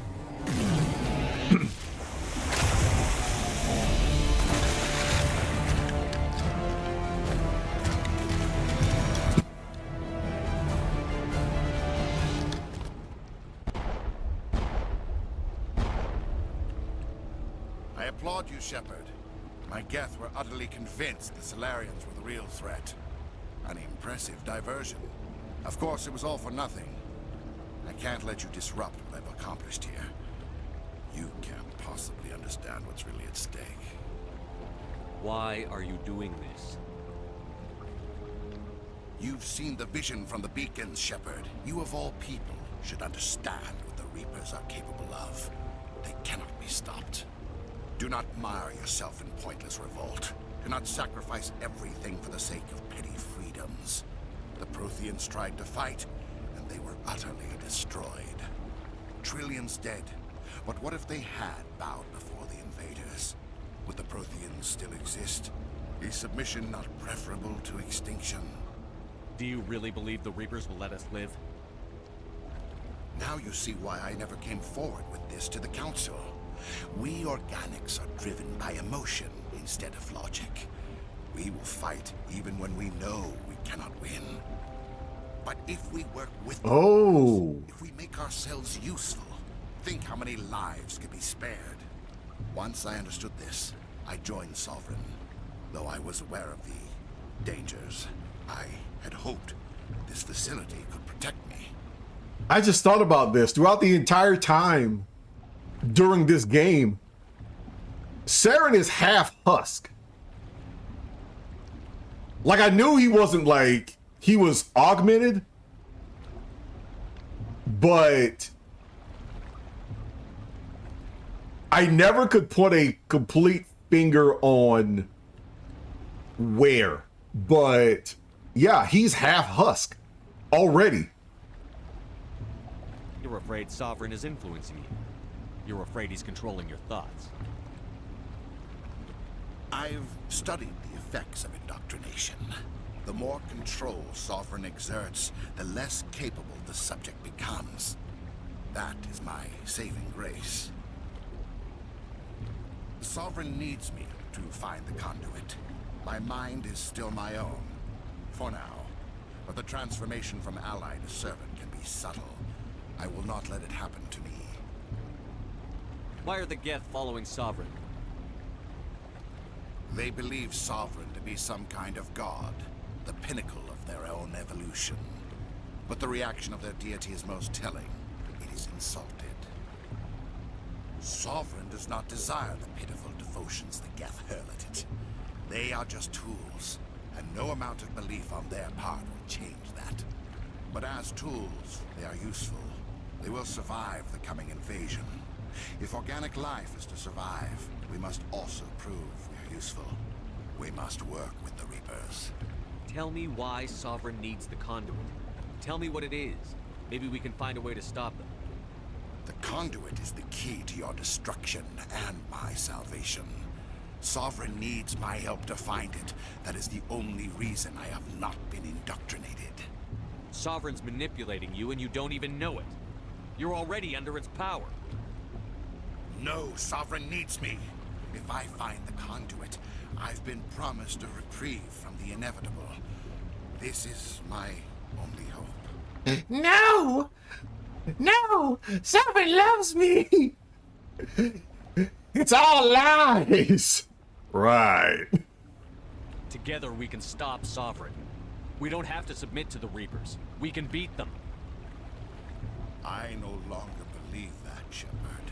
The visions cannot be denied. The Reapers are too powerful. The only hope of survival is to join with them. Sovereign is a machine. It thinks like a machine. If I can prove my value, I become a resource worth maintaining. There is no other logical conclusion. See, this is what happens when you spend too much time on Twitter and the internet at large. You were a Spectre. You were sworn to defend the galaxy. Then you broke that vow to save yourself. I'm not doing this for myself. Don't you see? Sovereign will succeed. It is inevitable. My way is the only way any of us will survive. I'm forging an alliance between us and the Reapers, between organics and machines. And in doing so, I will save more lives than have ever existed. But you would undo my work. You would doom our entire civilization to complete annihilation. And for that, let's stay.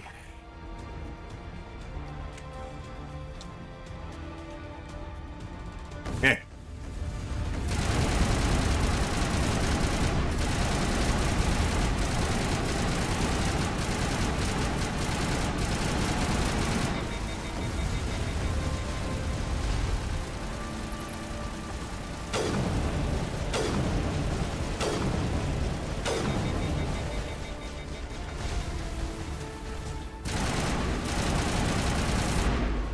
Oof.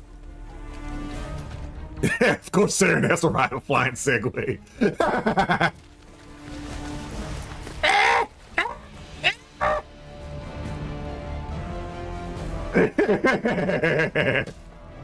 Of course not.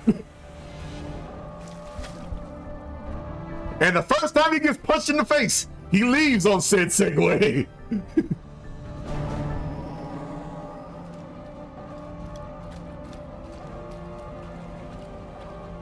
Come on, kid. It's time to go. Oh, yeah, Tony, I forgot to tell you. I have source record working.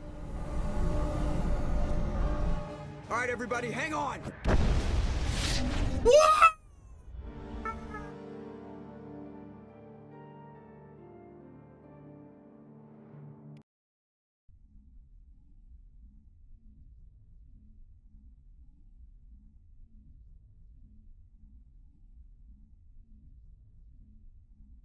I can't believe Caden didn't make it. How could we just leave him down there? Alenko knew the risks going in. He gave his life to save the rest of us. It should have been me, Commander. You know that. It wasn't your call, Williams. I had to choose. I chose you. I'm sorry, Commander. You saved my life. I'm grateful for that. But it should have been me. Alenko was a superior officer. I would have gladly stayed behind. I'm sorry, I hear this now. I don't know how many of y'all in the chat are in the comments when y'all watch this are wrestling fans, but I just keep hearing Dolph Ziggler. If you ever get a chance, look it up. But I keep hearing Dolph Ziggler. It should have been me. It should have been me.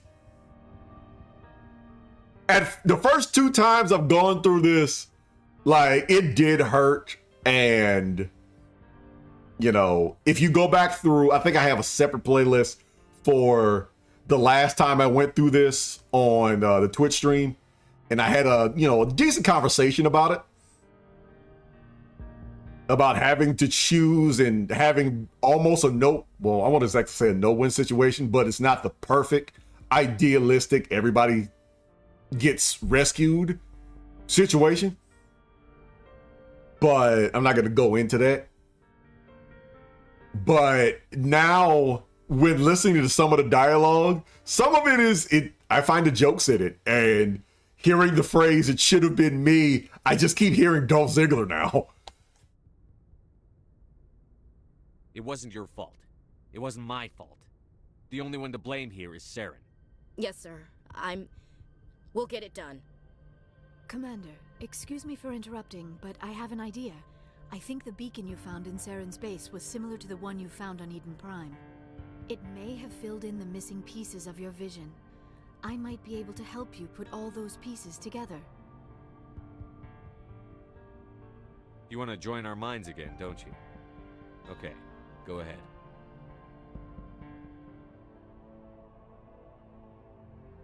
And ladies and gentlemen, it's time to embrace TikTok.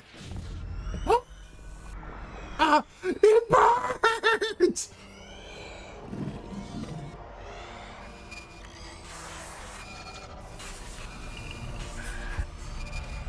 I am gonna do a video with a whole bunch of like jacked up tweets or something like that. I'm gonna find a way. Out. Bland? Incredible. I never thought the images would be so intense. I need a moment to collect myself.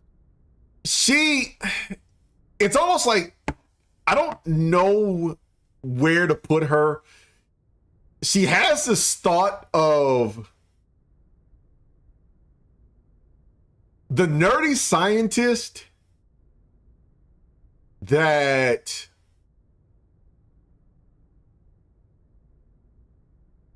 just got her bachelor's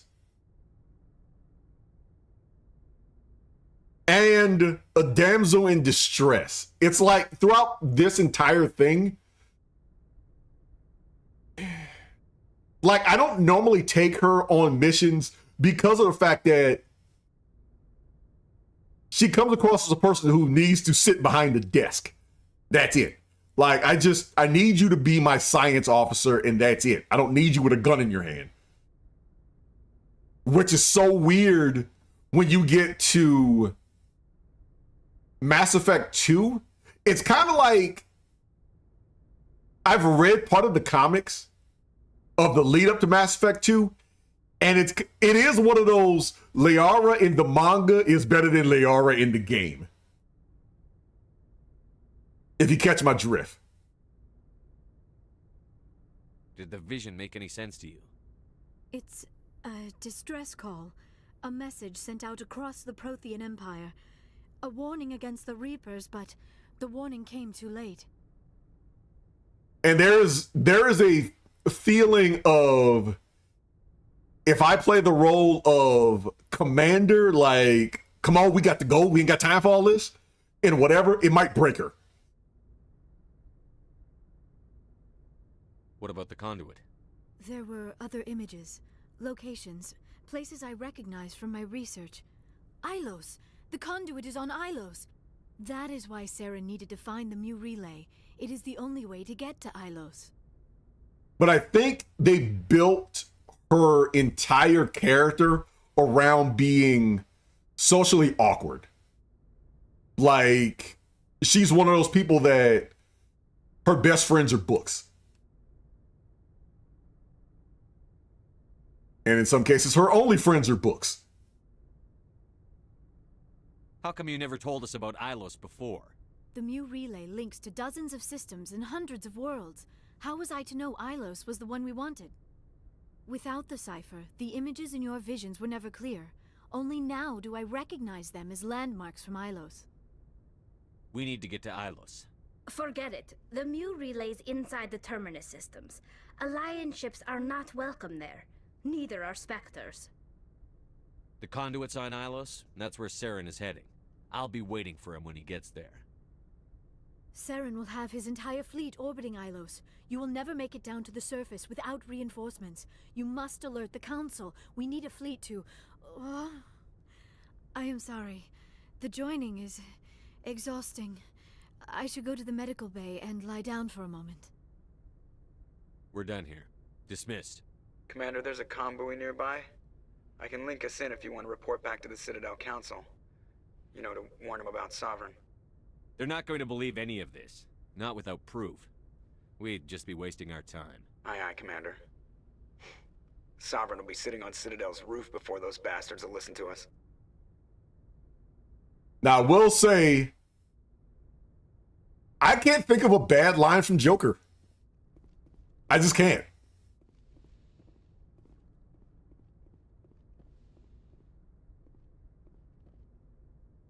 I forwarded the mission update to the Citadel, Commander.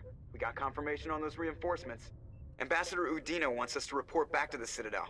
The Council's massing a joint species fleet to deal with Saren and his Geth. Took them long enough.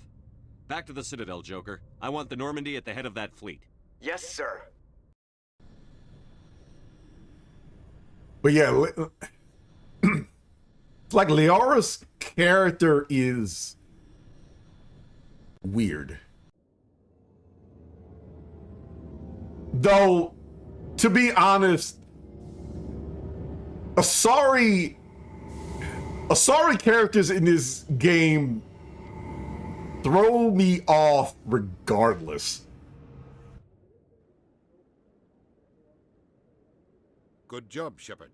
Thanks to you, the Council's finally taking real action against Saren. The Ambassador is correct. If Saren is foolish enough to attack the Citadel, as you believe, we will be ready for him. Patrols are stationed at every mass relay linking Citadel space to the terminus systems. You think a blockade's going to stop him? He's on Ilos looking for the conduit right now. What are you doing about that? Ilos is only accessible to the Mu relay, deep inside the terminus systems, Commander. If we send a fleet in there, the only possible outcome is full-scale war. Now is the time for discretion, Commander. Saren's greatest weapon was secrecy. Exposed, he is no longer a threat. This is over. One ship going into the terminus systems won't start a war. I can be discreet. You detonated a nuclear device on Virmire. I wouldn't call that discreet. And that wasn't my idea. Served you well in the Traverse, Commander. We recognize that. But Ilos requires a deft touch. We have the situation under control. Yes, detonating the nuke on Virmire was not my idea. Go talk to your homeboys. I was just there to plant it. That was it. If Saren finds the conduit, we're all screwed. We have to go to Ilos. Ambassador Udina, I get the sense Commander Shepard isn't willing to let this go. There are serious political implications here, Shepard. Humanity's made great gains thanks to you, but now you're becoming more trouble than you're worth. You bastard! You're selling us out! It's just politics, Commander. You've done your job, now let me do mine. We've locked out all the Normandy's primary systems until further notice you're grounded. I mean, not many truer words were spoken. Your covert ops said detonate the nuke. So guess what? If he said it was discreet, it was discreet. Nobody stabs me in the back, Udina. Nobody. I think it's time for you and your team to leave, Commander. This no longer concerns you. The Council can handle this, with my help, of course. Goofy politicians.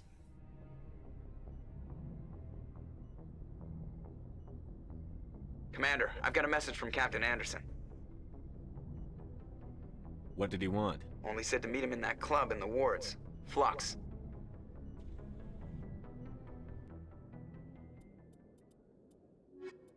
Alright, bring in Ash and Gears. Equalizing interior pressure with exterior atmosphere. Logged. The commanding officer is ashore. Exo Presley has the deck. Alright. Off we go to Flux. For economic performance, ExoGeni has announced that its research colony on Pharos is finally returning a profit. New discoveries and a dedicated colonization effort have finally paid off for ExoGeni. ExoGeni's stock rose sharply with the announcement, with investors pleased at this surprising news. Now I'm curious because I vaguely remember with Exogeny or the Pharaoh's colony that I want to say in Mass Effect 2, there is a side quest for them. It's saying basically they need more money. But I think the first time I went through it, they didn't have the backing or something like that. Or let me phrase that. They weren't making money by this point in the game for me the first time I went through it. And I'm talking like years ago. So I'm curious, once you actually get to that part, get to that quest, I wonder if they're still going to be asking for more resources and money.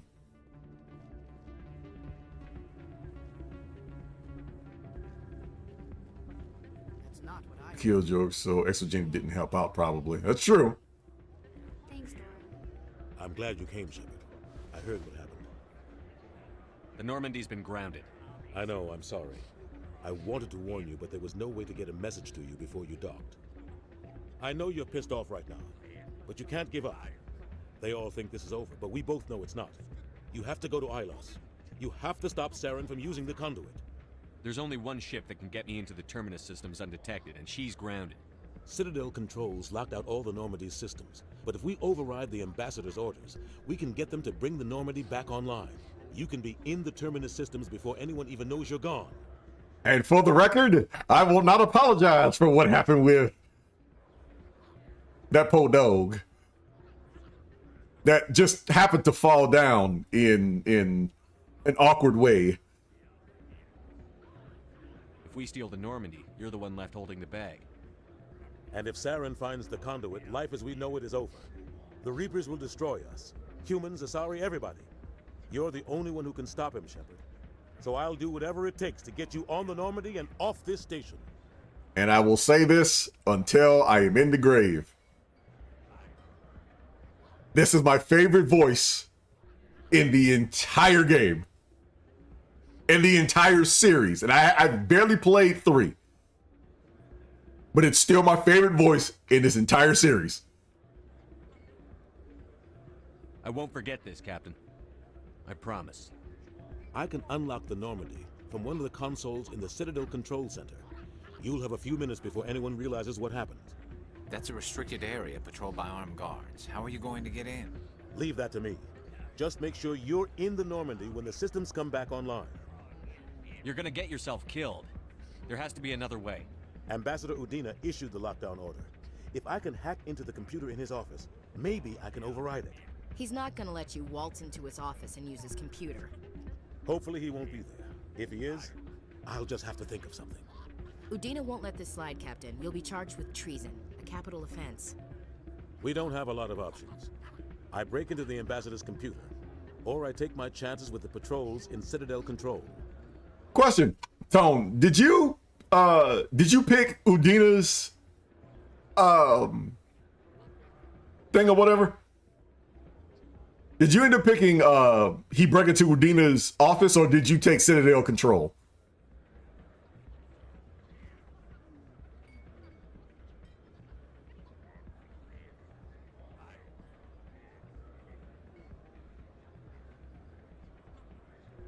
One day I'll do a playthrough where you'll have a better chance if you, or at the very least. Computer. I was hoping you'd say that. The Ambassador has made this personal. You ready to get the hell off this station, Commander? One time I'm gonna do one, or at the very least, like load up an old save to where he actually goes into Citadel Control.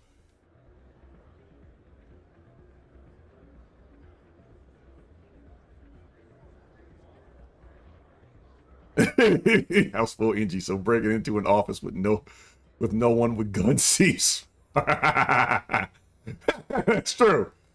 Let's do it. I'll take care of the lockdown. You get down to the Normandy and tell Joker to stand by.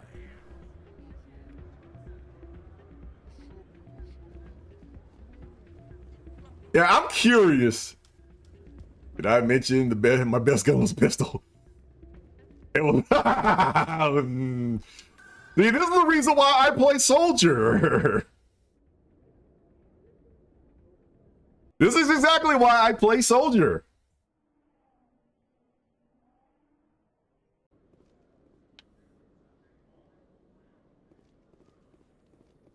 Reporter Kalisa Al-Jilani recently attempted to land an interview with Commander Shepard, the first human Spectre. Commander Shepard answered difficult questions, demonstrating that under that military uniform is a keen diplomatic mind. We'll have exclusive footage later today. Then I leveled my non-grenade skills. Oof.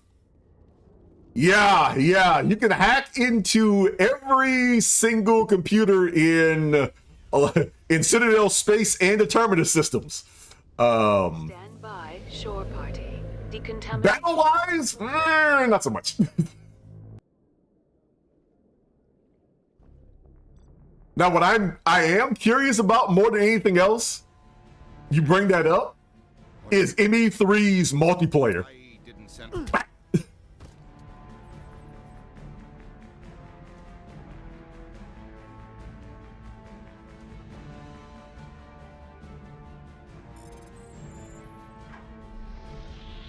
Get us out of here, Joker. Now.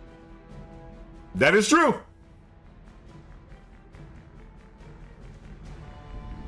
That is very true.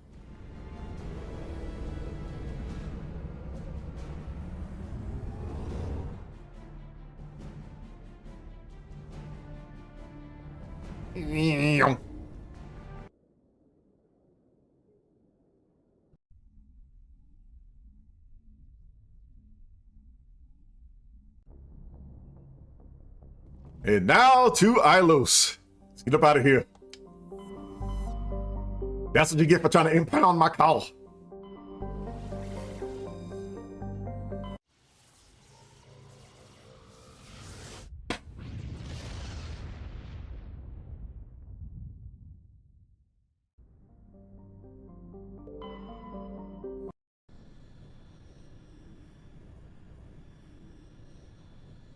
Yeah, we are, like I said before, we are holding strong with the source record. The only thing I haven't tried was streaming it, so I'll talk to you later about how I did it instead of going into all the technicals and stuff like that in here.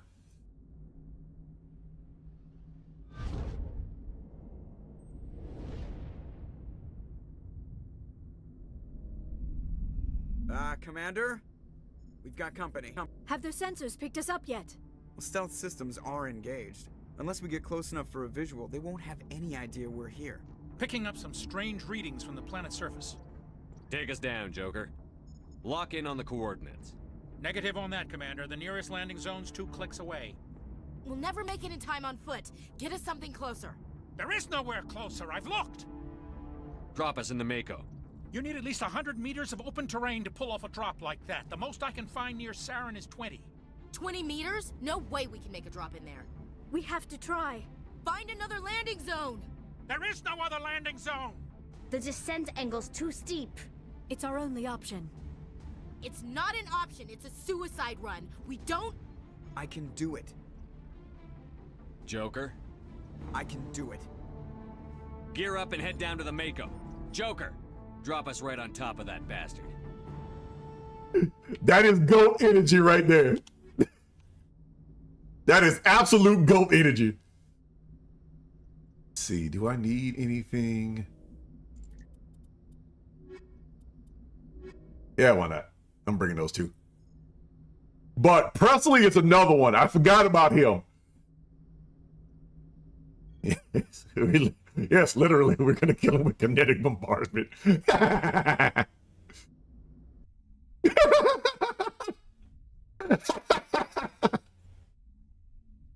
We are literally going to drop a truck from orbit.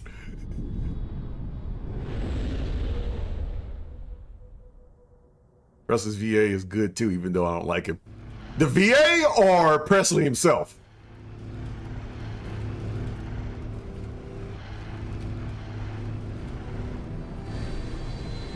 I'm neutral on Presley. Inside now. Mainly because I understand.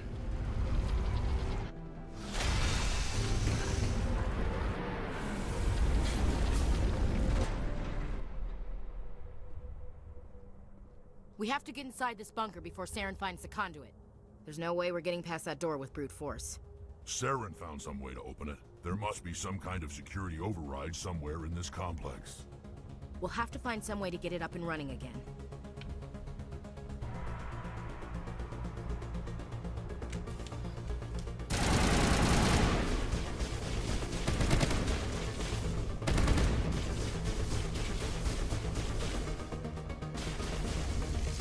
Like, I get Presley kind of like the same way I get a little bit of Malkovich.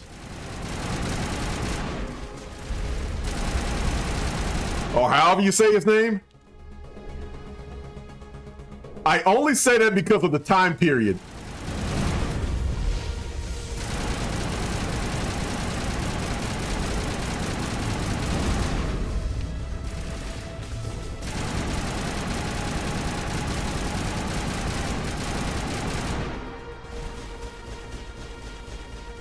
Yeah, the only reason why I can kind of understand. Because in many cases, it's personal for a lot of them.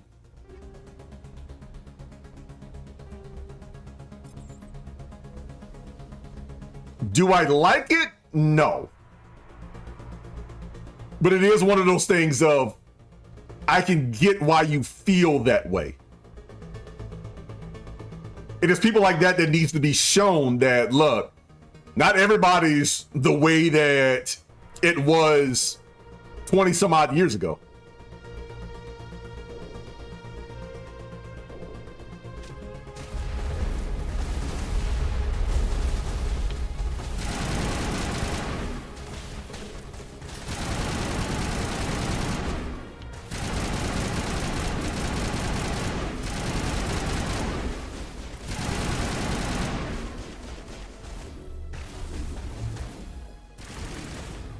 Now, like I said, I get Presley.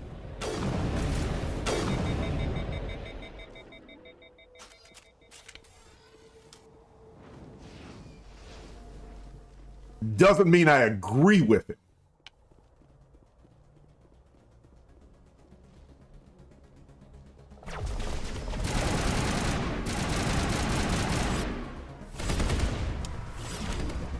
And in my face.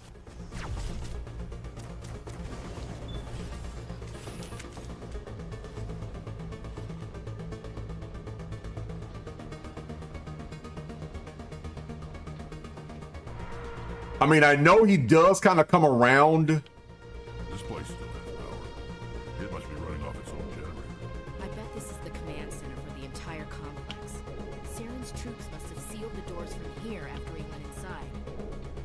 We'll have to figure out how to disengage the security lockdown if we ever want to get inside that bunker.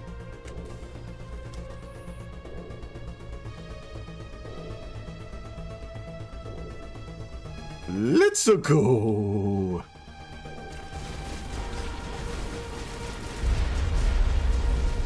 Yeah, behind cover. Get.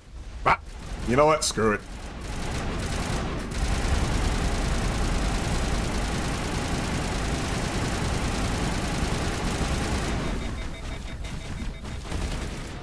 Yeah.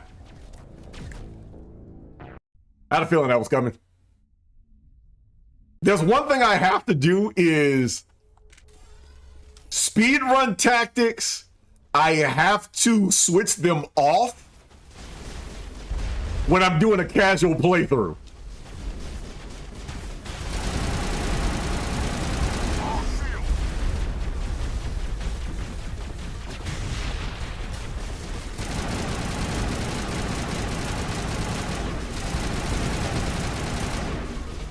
Because I do keep thinking I could just blow through this.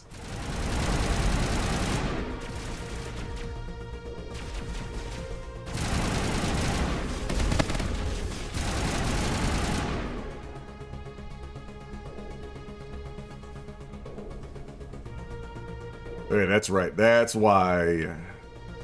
Okay.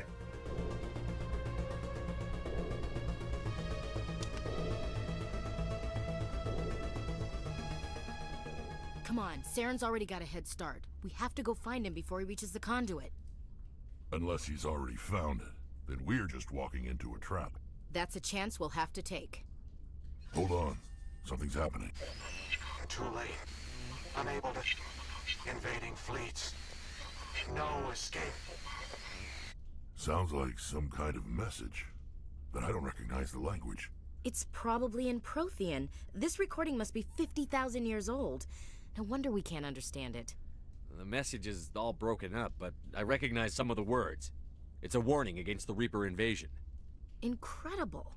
The cipher must have transferred an understanding of the Prothean language into your mind. Not safe. Seek refuge inside the archives. What's it saying? Can you make out anything useful? Fought Reapers.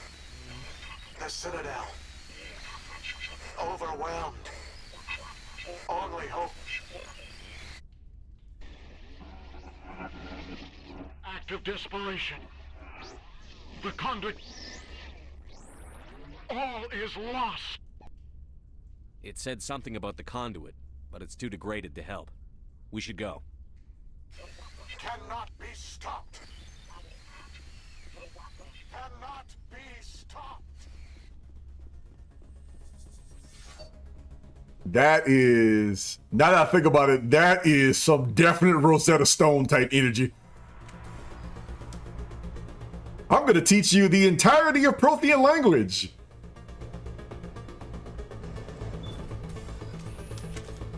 Yeah, I'm going to teach you the entirety of Prothean language in a minute and a half.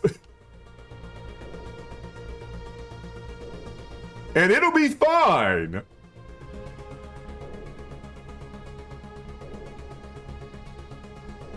Which does, it's interesting.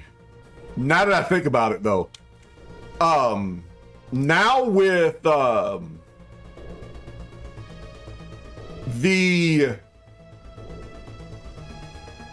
with all of these different species of people, when you go to school, do they teach Turian, Asari, and Krogan and the rest? I thought Saren would have set some kind of trap or ambush for us. He must have been in too much of a hurry.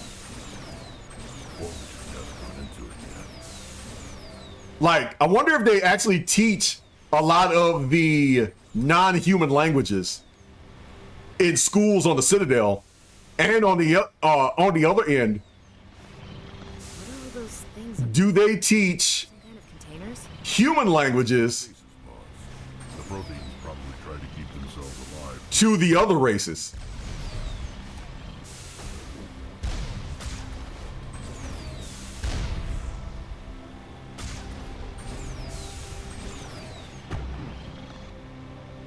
I don't know, something to think about.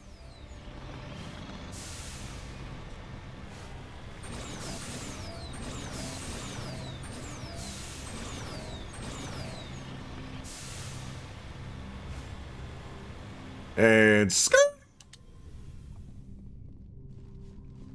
I don't think Saren's behind this. Because I remember the last time I tried to blow through the door and yeah, fell to the floor.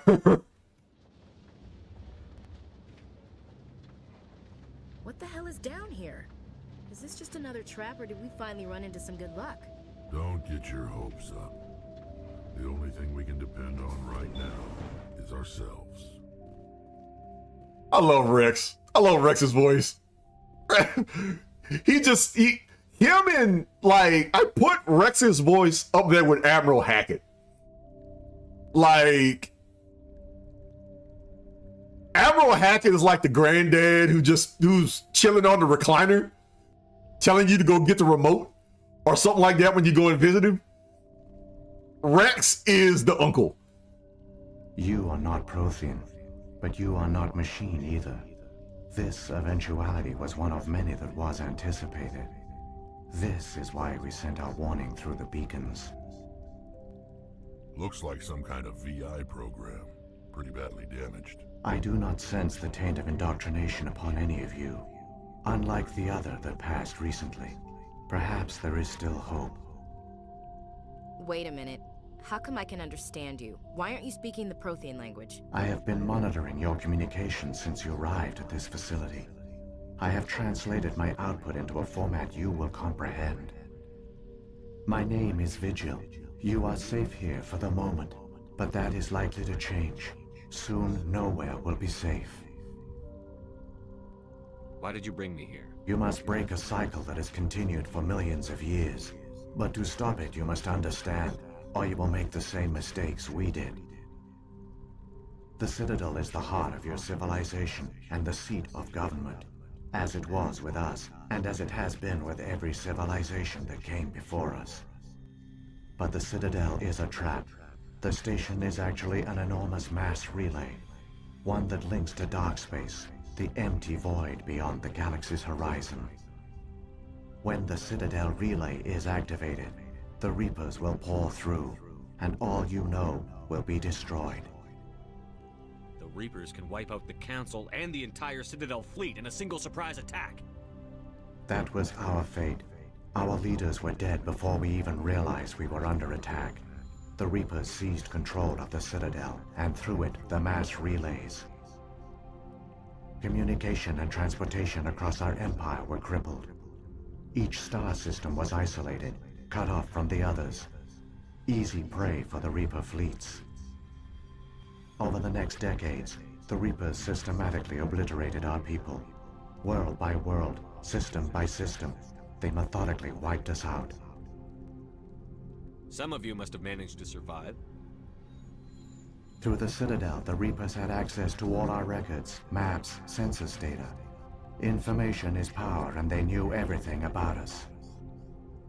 Their fleets advanced across every settled region of the galaxy. Some worlds were utterly destroyed. Others were conquered, their populations enslaved. These indoctrinated servants became sleeper agents under Reaper control. Taken in as refugees by other Protheans, they betrayed them to the machines. Within a few centuries, the Reapers had killed or enslaved every Prothean in the galaxy. They were relentless, brutal, and absolutely thorough. You said you brought me here for a reason. Tell me what I need to do. To the point. Is the key. Before the Reapers attacked, we Protheans were on the cusp of unlocking the mysteries behind mass relay technology. Ilos was a top-secret facility. Here, researchers worked to create a small-scale version of a mass relay, one that linked directly to the Citadel, the hub of the relay network. The conduit's not a weapon. It's a backdoor into the Citadel. What happened next? We severed all communication with the outside, and our facility went dark. The personnel retreated underground into these archives. To conserve resources, everyone was put into cryogenic stasis. I was programmed to monitor the facility and wake the staff when the danger had passed. But the genocide of an entire species is a long, slow process. Years passed, decades, centuries. The Reapers persisted, and my energy reserves were dwindling. How did you survive? I began to disable the life support of non-essential personnel. First support staff, then security. One by one, their pods were shut down to conserve energy. Eventually, only the stasis pods of the top scientists remained active. Even these were in danger of failing when the Reapers finally retreated back through the Citadel relay. There were hundreds of stasis pods out there. You just shut them down? You killed them? You couldn't let everyone die. Better to sacrifice some so others could live. This outcome was not completely unforeseen. My actions were a result of contingency programming entered on my creation. I bet they didn't tell the non-essential staff about this. Saved key personnel. When the Reapers retreated, the top researchers were still alive. My actions are the only reason any hope remains. When the researchers woke, they realized the Prothean species was doomed. There were only a dozen individuals left, far too few to sustain a viable population. Yet they vowed to find some way to stop the Reapers from returning, a way to break the cycle forever, and they knew the Keepers were the key. Aren't they under the influence of the Reapers? The Keepers are controlled by the Citadel. Before each invasion, a signal is sent through the station compelling the Keepers to activate the Citadel relay. After decades of feverish study, the scientists discovered a way to alter this signal. Using the conduit, they gained access to the Citadel and made the modifications. This time, when Sovereign sent the signal to the Citadel, the Keepers ignored it. The Reapers are trapped in dark space. Yo, open the door. No. Sovereign calls them on the phone, and everybody, he goes straight to voicemail. Saren can use the conduit to bypass all the Citadel's external defenses. Correct. And once inside, he can transfer control of the station to Sovereign. Sovereign will override the Citadel systems and manually open the relay, and the cycle of extinction will begin again. I'll take Sovereign down. Somehow. There's a data file in my console. Take a copy when you go. When you reach the Citadel's master control unit, upload it to the station. It will corrupt the Citadel's security protocols and give you temporary control of the station. It might give you a chance against Sovereign. Wait, where's the Citadel's master control unit? I've never heard of anything like that. Through the conduit, follow Saren. He will lead you to your destination. Saren's got enough of a head start. Grab that data file and let's go. The one you call Saren has not reached the conduit. Not yet. There is still hope if you hurry. Yeah. Oof. If there's one thing I would change about that entire sequence is that camera angle. That is brutal on the eyes.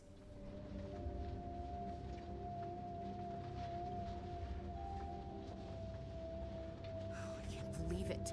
So many dead, and it was all for nothing. The Protheans fell right into the Reaper's trap just like we did. Keep it moving. I've got no intention of ending up like that. Uncle Rex don't care.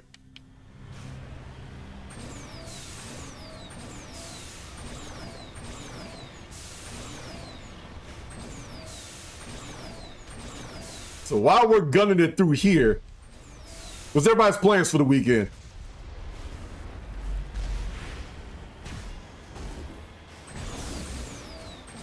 Whee!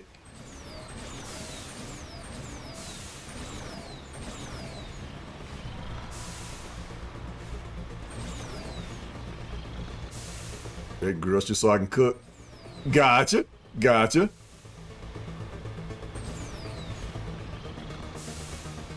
For me, outside of speed running, oh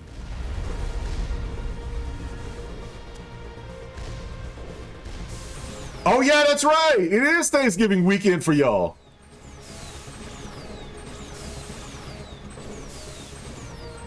So what's on the menu? Bacon turkey? Bacon yardbird? Your own version of turducken?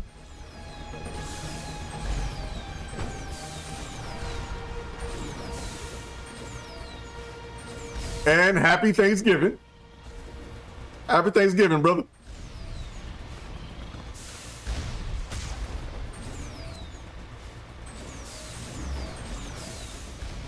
Don't say turducken.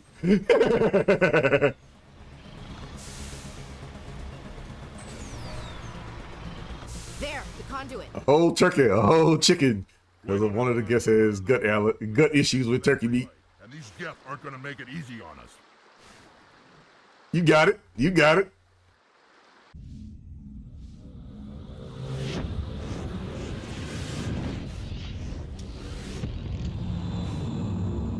Hello. It's me, Sovereign.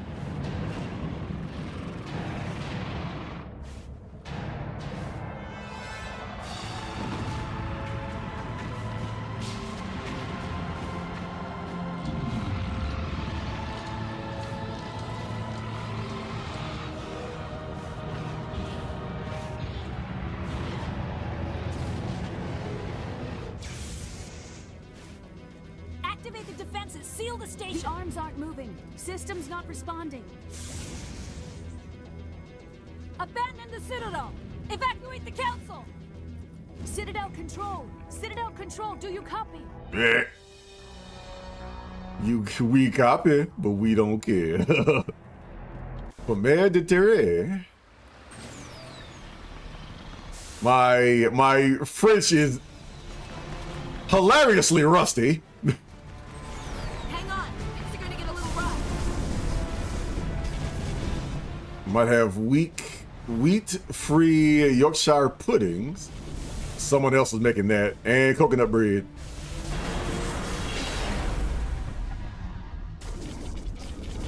Just have a feast with family, Didi. Rock on, rock on.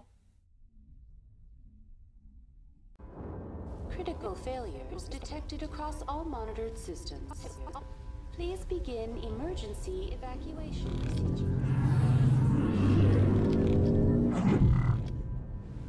And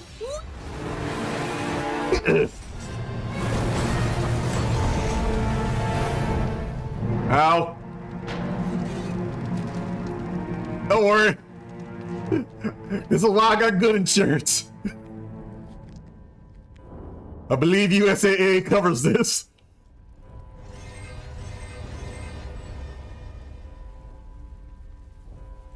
critical failure.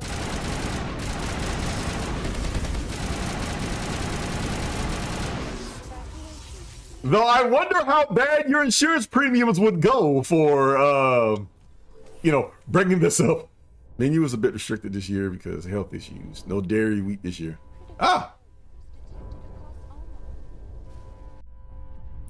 Sorry to hear that.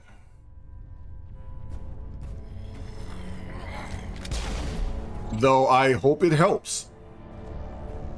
I hope the change does some good for everybody involved. The Citadel's closing. They're sealing the station. Don't let the enemy ships inside the arms.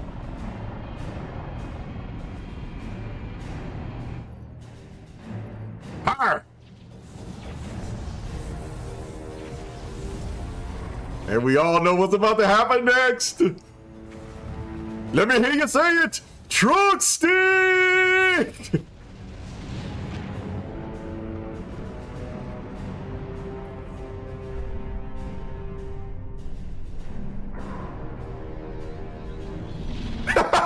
It's a roll that rises by virtue of dropping the barrier to smoking hot oil and it exploding. That sounds spicy.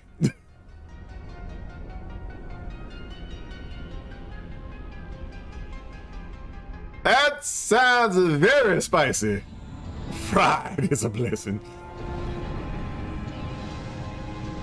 Ooh. Alright. At the end of this cutscene, I will be right back. In fact, I will be right back, starting right now. Saren's locked the elevator. Suit up. We're going outside.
Back, you know what? I got an idea.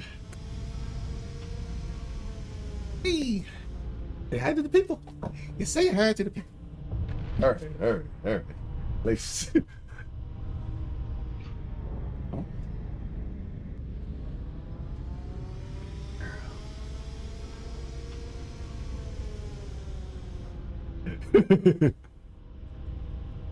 Yeah, she saw me as I dipped out. He's like, nope, I'm not letting you get away this time.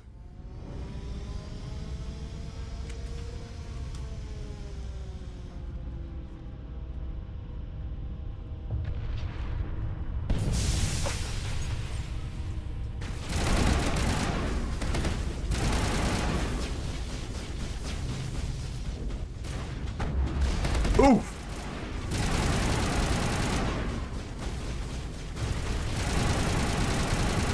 Oof, I almost got the Jenkins treatment.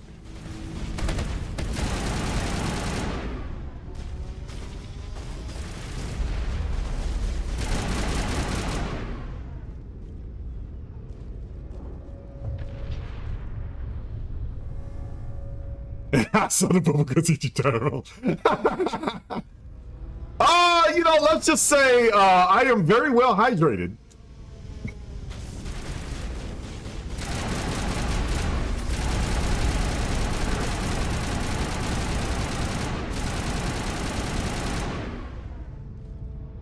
Yeah, weed is a problem for a lot. Yeah, we've had to cut out a lot of that over in our house too.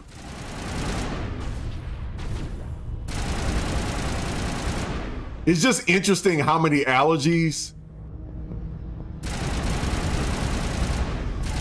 there are.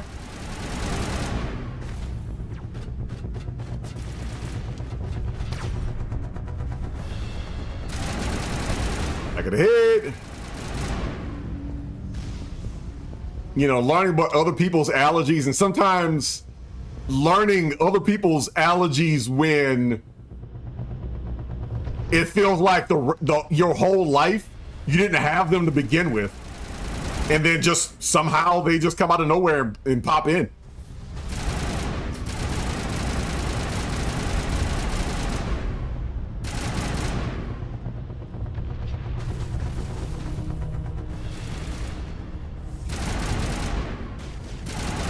Or maybe you've always had those allergies and they just started kicking in a bit more severely now.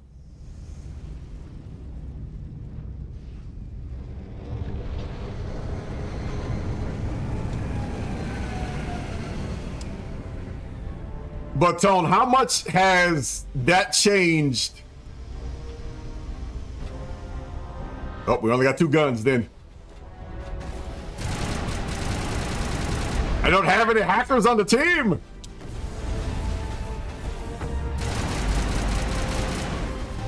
So we only got 2 guns.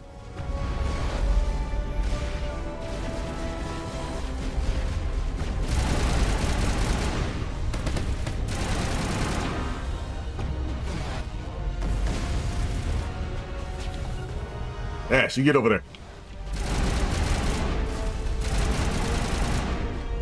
Got my little hidey hole here. Be all fine.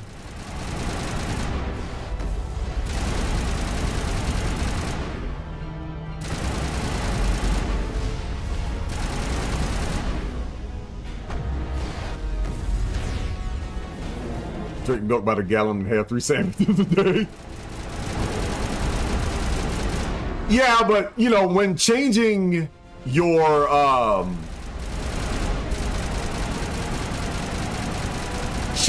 diet, you know, changing the house's diet for situations like that.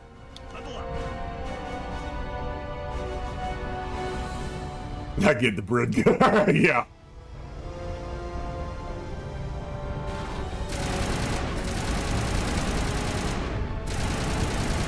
Yeah, you know, like I said, I asked because when we changed a lot of the food in the house, there were some conversations that needed to be had of not necessarily what Not fully what we gonna eat.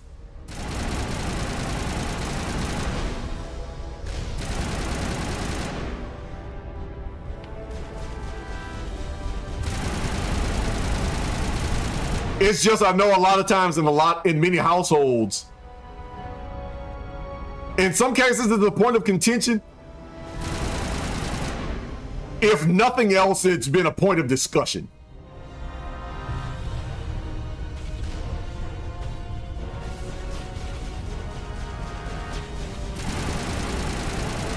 So I'm always curious about, you know, when people make like major changes, and I know food is definitely a major change.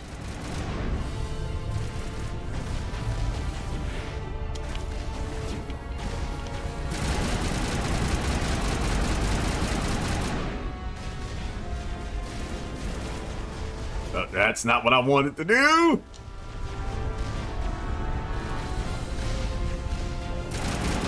Oh yes, sitting here is a perfect idea. Especially without shields.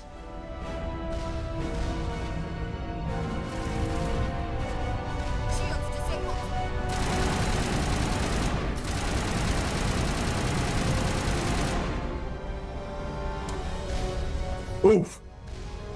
What in the world? Oh, that's why. Oh, this is lovely.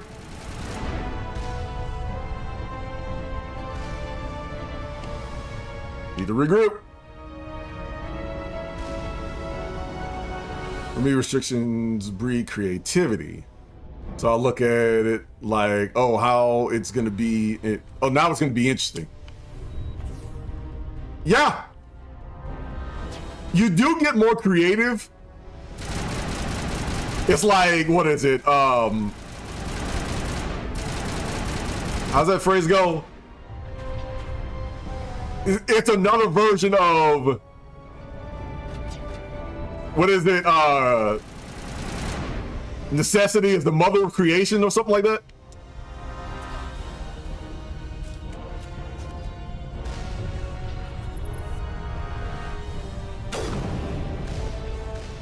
Weave.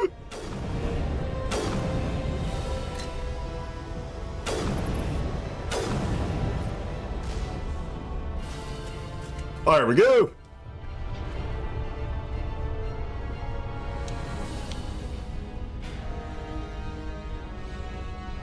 There goes basically all my normal dishes except for the meat.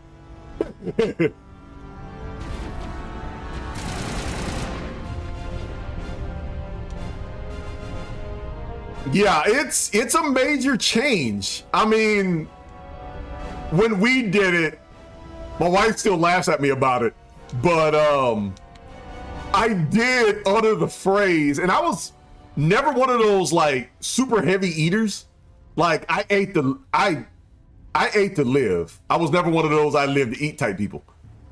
And I got chided a lot by a lot of members of my family because of it growing up, but I was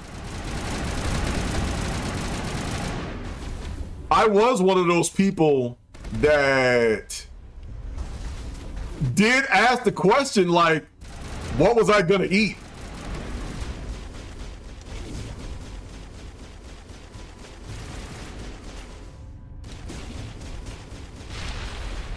Because my eating habits were pretty routine.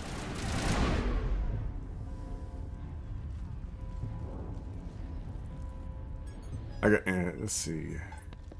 Interesting, but I'm not paying off a doctor's student loans because I'm foolish. Too busy paying off my own. I got dissed on my mashed potatoes last year by some people who are like, I can just make mashed potatoes if I feel like it. Like I didn't spend effort on them.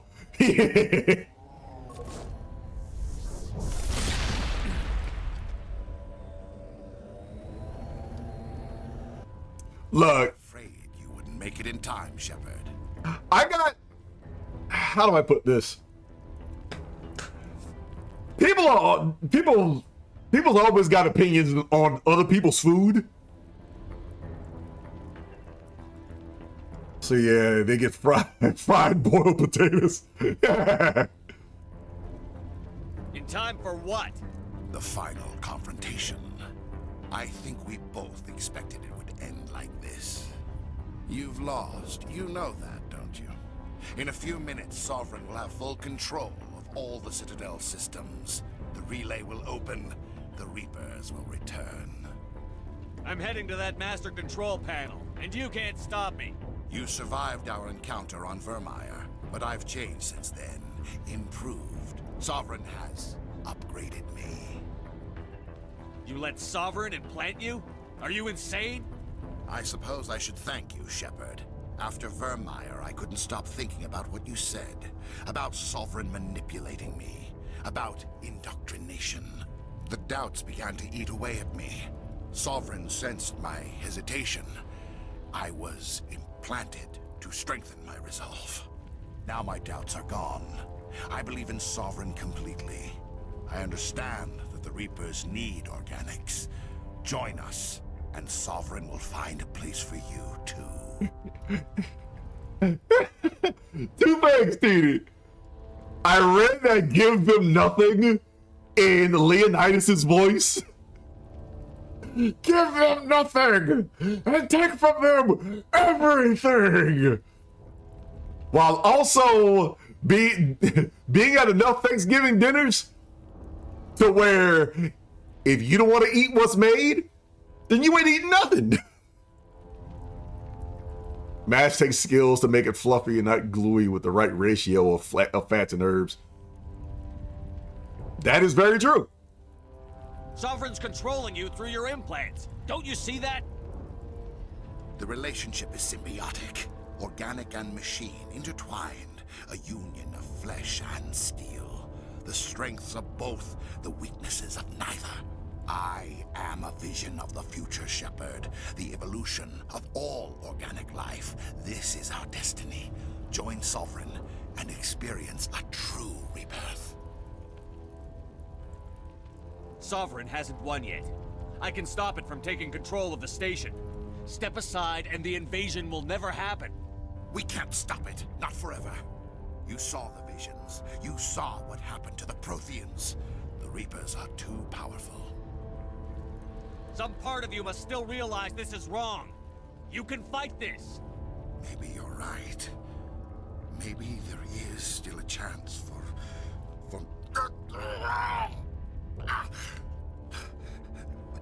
The implants. Sovereign is too strong. I'm sorry. It is too late for me. It's not over yet. You can still redeem yourself. Goodbye, Shepard. Thank you.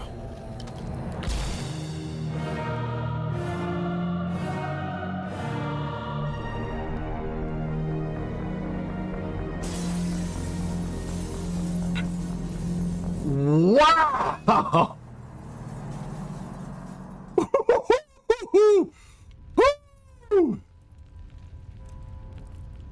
Now, the funny thing is, this is not the first time I've heard that from anybody. Let me put it to you like this, Tony. That the Southern hospitality can turn on a dime real quick.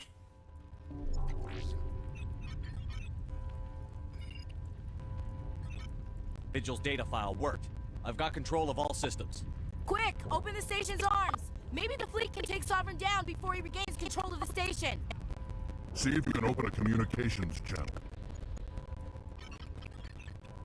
Destiny Ascension. Main drives offline. Kinetic barriers down 40%. The Council is on board. I repeat, the Council is on board. Normandy to the Citadel now. Normandy to the Citadel now. Please take the mission, Commander. You're reading too much into what I said. They're good to me. I just don't want to waste good mash on people who don't appreciate it. That is also very true. That is more of a practical way of thinking it. I think this is one of the honestly think this is one of my favorite things about this chat is you do have a multicultural group that's here. In some ways, I think honestly y'all are we like to say, you're in the same town, different streets.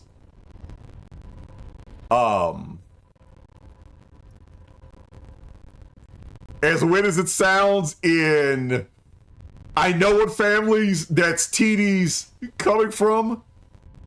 And I also understand your end of it, Tone, on more of a practical scale.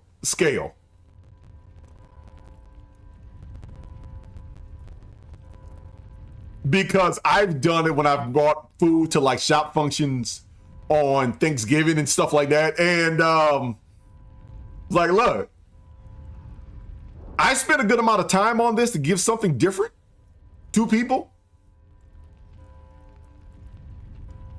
And a lot of us are away from home and stuff like that. How many of y'all are, especially single-wise, how many of y'all are actually bringing food to these functions and stuff like that? Especially when a lot of cats that were in the dorm spend most of their time eating pizza and stuff like that. I'm bringing y'all some version of an alternative that y'all don't have to pay for. And if y'all reject it, I'll take it back home. It don't matter to me.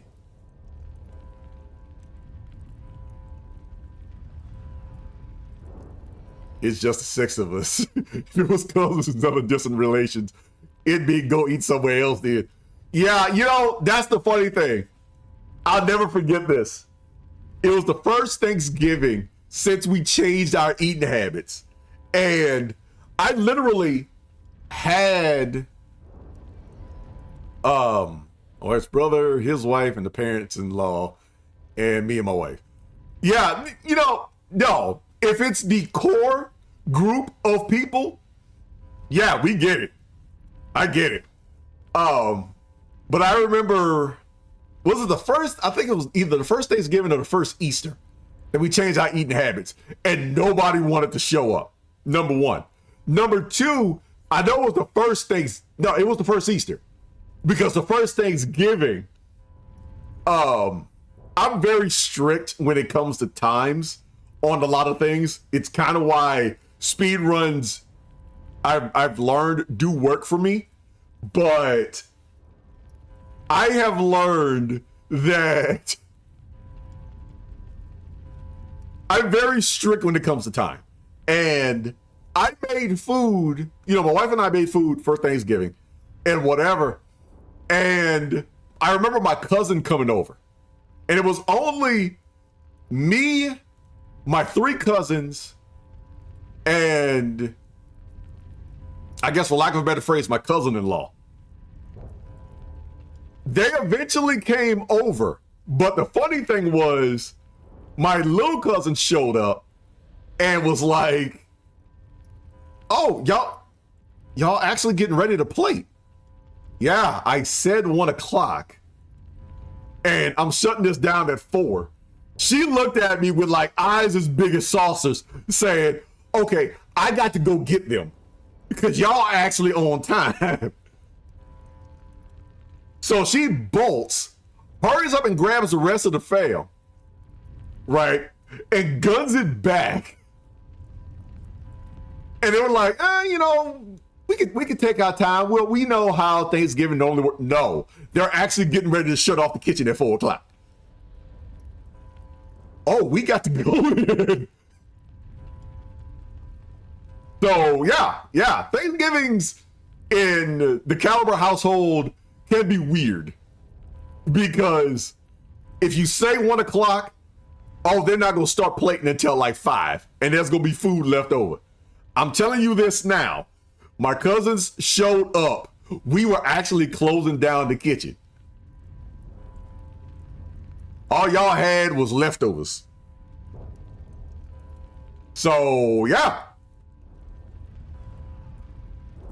C'est la vie. We had lots of leftovers for the next few days.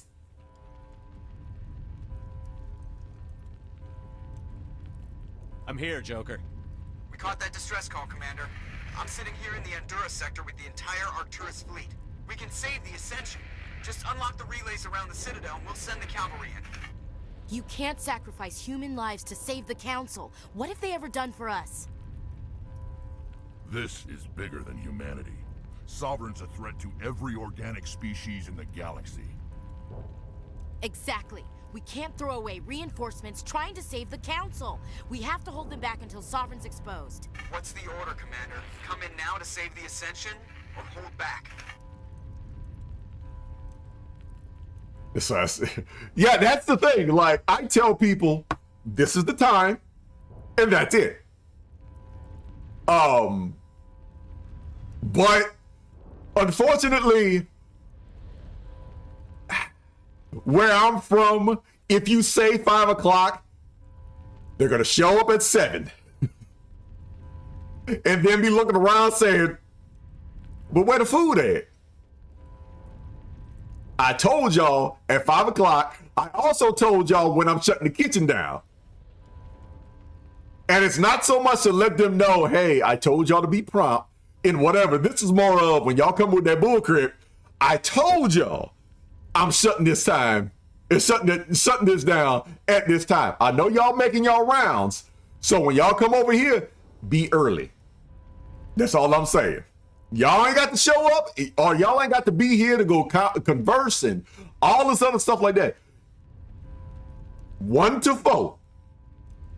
I give y'all a 3-hour block to come down here, get your plate, and then leave. We will accommodate. Get your full cup of plate and get up on out of Dodge because you want to go somewhere else. But after 4 o'clock, everything closed. And the rest of this food we didn't make is mine. We go eat it here. Opening the relays now, Joker. We need to save the Ascension, no matter what the cost. I hope you know what you're doing, Commander. Alliance ships, move in. Save the Destiny Ascension.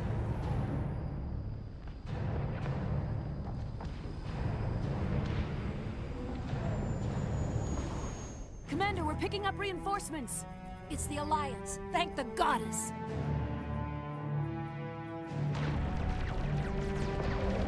Orbital bombardment!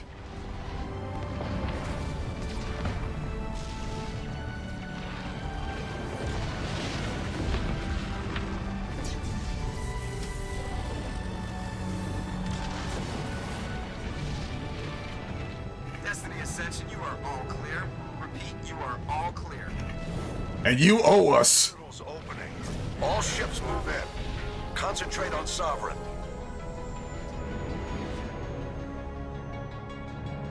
I saved the Ascension for no other reason than you owe us a favor. Make sure he's dead. Which reminds me, it can be a time save if you just let Saren off himself instead of actually getting into the fight. But considering it's on casual and how powerful your guns are, oh, Rex has been waiting for this.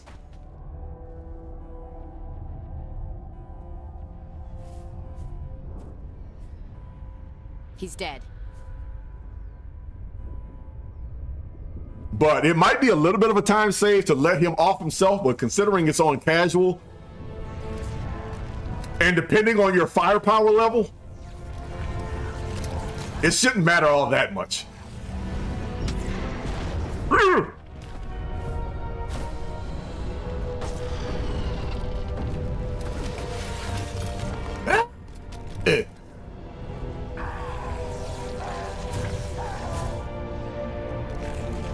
So I think if you were going engineer route, Tone,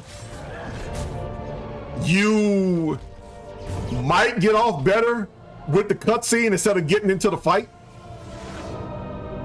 But with a soldier, it might be easier to just fight him instead of going through the cutscene. I am sovereign, and this station is mine. Now, I will say this, I think if I was speed running this, I would definitely not bring this team.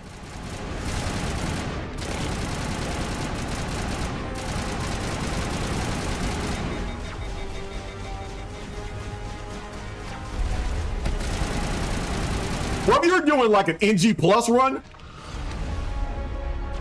There you are.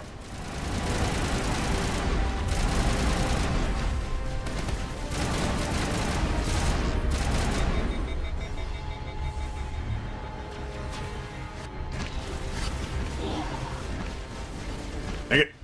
Where you at?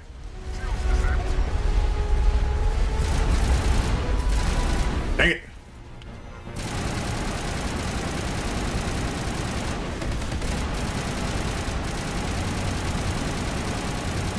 Yeah, I would absolutely, yeah. If you did an NG plus, since you would already have the charm / intimidate stats, I think you would be able to bypass the fight. Negative. This is our Now, I can understand on a what the cost. What is it? On a regular run?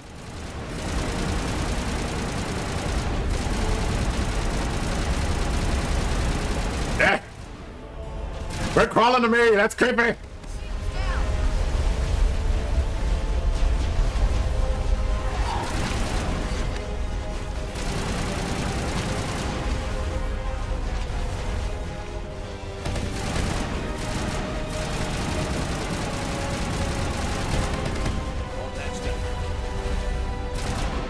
There we go.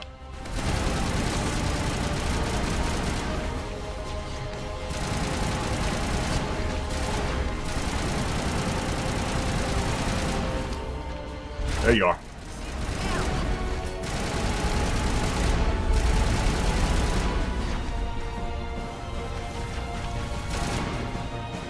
Where'd he go? Where'd he go? Where'd he go?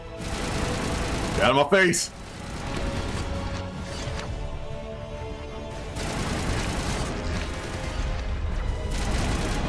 Come on.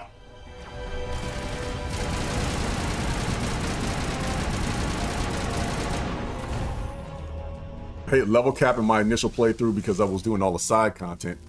And also did I mention pistols suck? Yeah. Like the part before he ends up falling through the glass.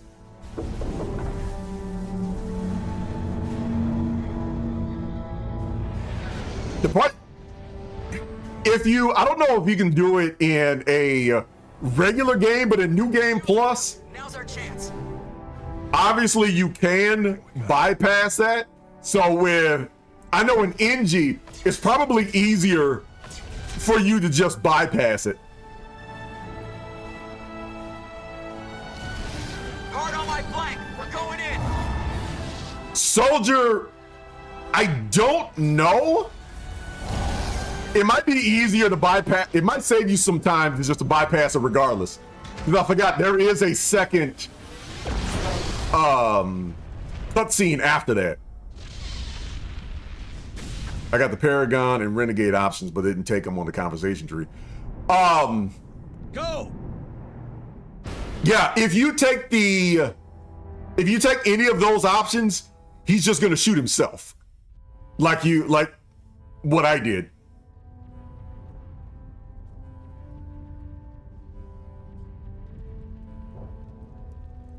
So yeah, it would just be faster to just take the Paragon option, Paragon or Renegade option, to where he murks himself. Instead of going through the fight and then doing another cutscene to where he falls through the floor. Captain Anderson, we found them. They're in here. Take it easy. It's over. You're safe now. Where's the commander?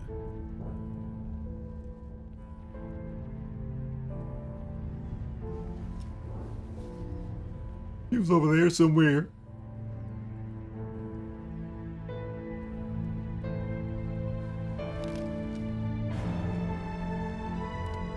Shepard. No.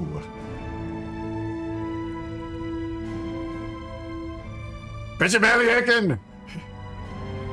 I'm a caliber, baby. Curse ain't going nowhere.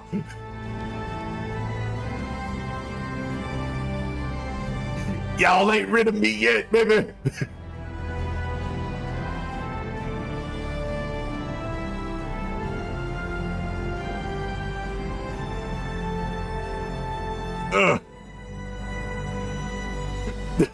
I need a nap.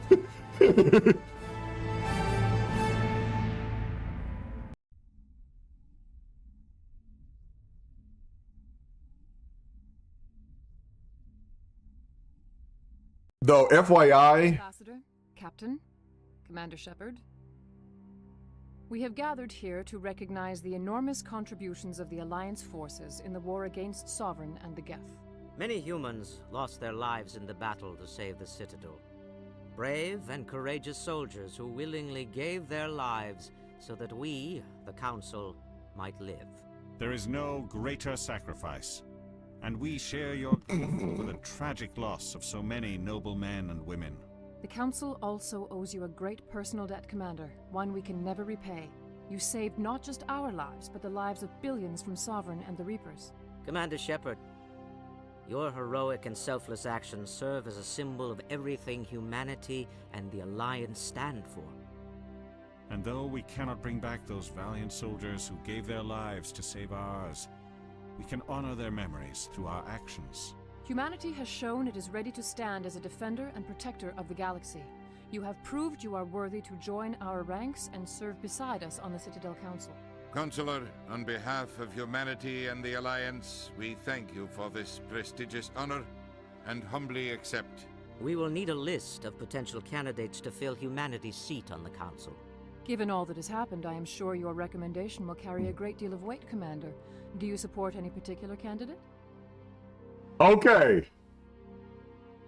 Every playthrough I've done Captain Anderson. Now, granted, I've never finished any 3.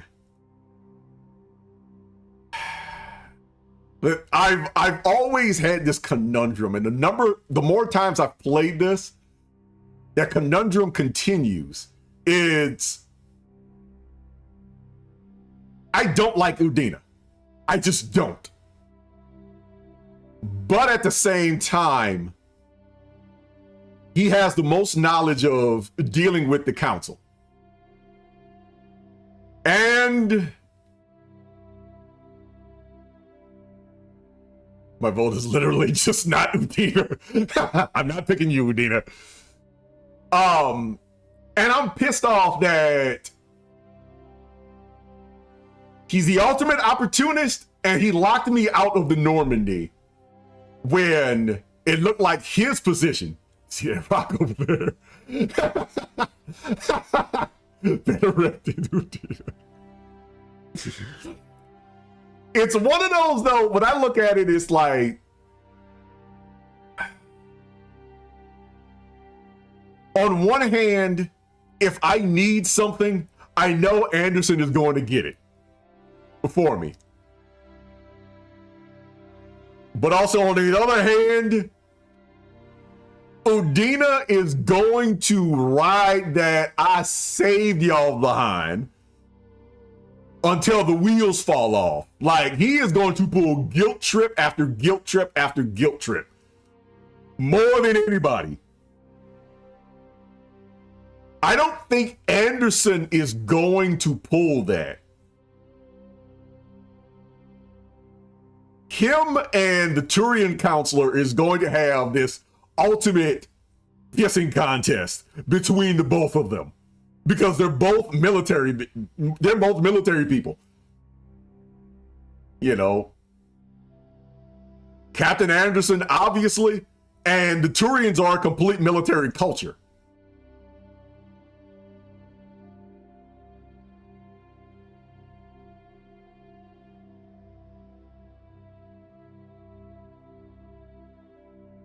If you pick Anderson, it is honestly, if you pick Anderson, it's more because it's not Udina. It really is. I would rather pick that rock than Udina.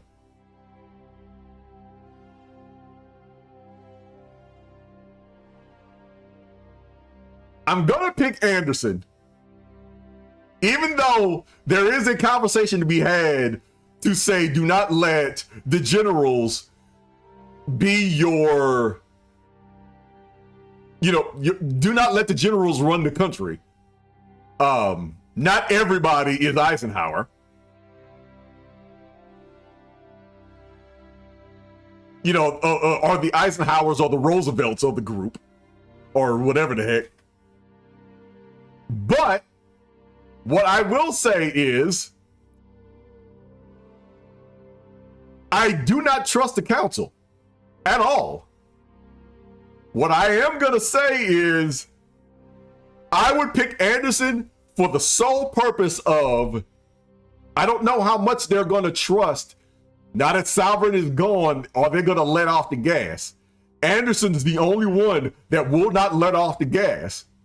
Udina will not get rid of his position after he fought so hard to get here. That's the only reason why I would pick Anderson. And I do see Anderson as a person that would step down. Like, after the Reapers are done and whatever, and we actually get some legit peace, Anderson would want to retire and say, okay, now we can go ahead and get someone who with more political savvy to come in here. He can be a bit emotional, but at the same time, he has to look at me square in the face. And I don't think he wants to do that. Udina will find a way to bypass me as much as he can. So I pick Anderson solely because I need an ace in the hole. We need someone with the courage to stand up for what he believes in. Someone like Captain Anderson. Him? You must be joking. Anderson prefers to let his fists do the talking. Only with you, Ambassador. Only with you. Are you sure about this, Commander? The captain's a soldier, not a politician. I'd rather have the captain on the council than any politician I know. I think it's an inspired choice. The council would welcome him with open arms, should he accept. I'm honored, Counselor. As humanity's representative, I'll do everything in my power to help the council rebuild. Sovereign's defeat marks the beginning of a new era for both humanity and the council. Sovereign was only a vanguard. The Reaper fleet is still coming. Hundreds of ships, maybe thousands. And I'm gonna find some way to stop them. No.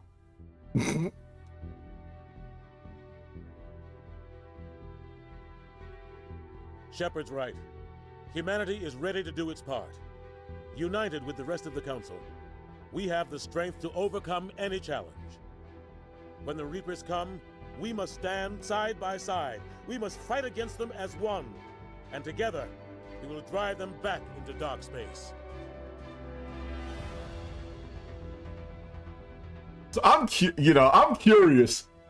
Like, if I took a poll, who would you rather be on the Citadel Council to represent humanity? I wonder how many people would pick Anderson over Udina. Like, how lopsided would it be?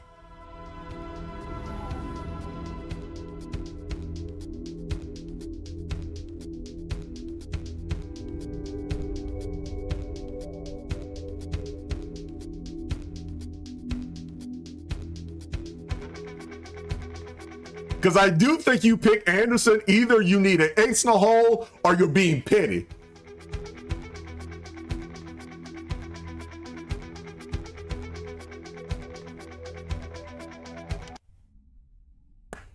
But anyway, that is ME1, my friends. So next Friday, we start ME2. Why not both? We only got spot for one there, Tony. We only got a spot for one. Like I said, if we're only looking at Mass Effect 1 in a vacuum, like we're not talking about what's going on with 2. Yes, that is the only reason. To me, that's the only reason why you pick Captain Anderson. You're being petty. and you need an ace in the hole when you absolutely need something. It's like having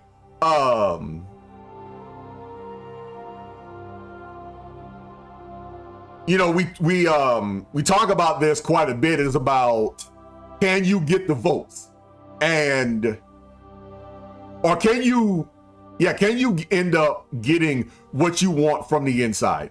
And you're not guaranteed to get it with Udina, though I do believe you can get the votes with Udina.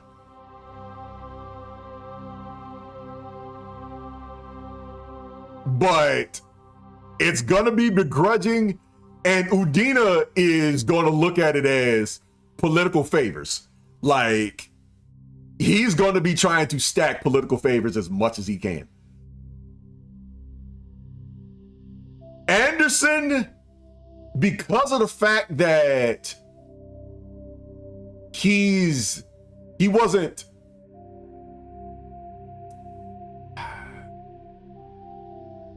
how do I put this?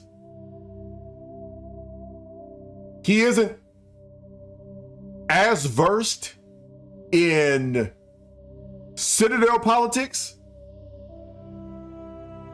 I can get what I want from him.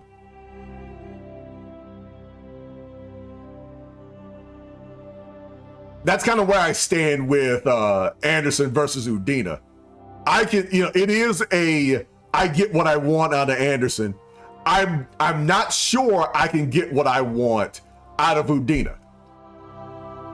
Now, if I'm taking personal, you know, if I'm taking personal beef out of it, I do lean towards Udina, because I do believe he's going to put humanity first.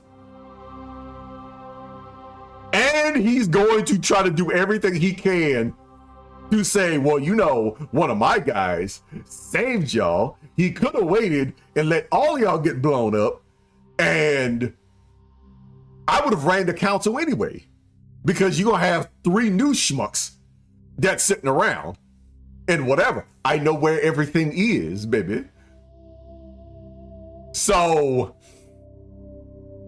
I honestly believe you would get Renegade Udina in the council if you let him get there. So he's gonna use guilt better than anybody you know.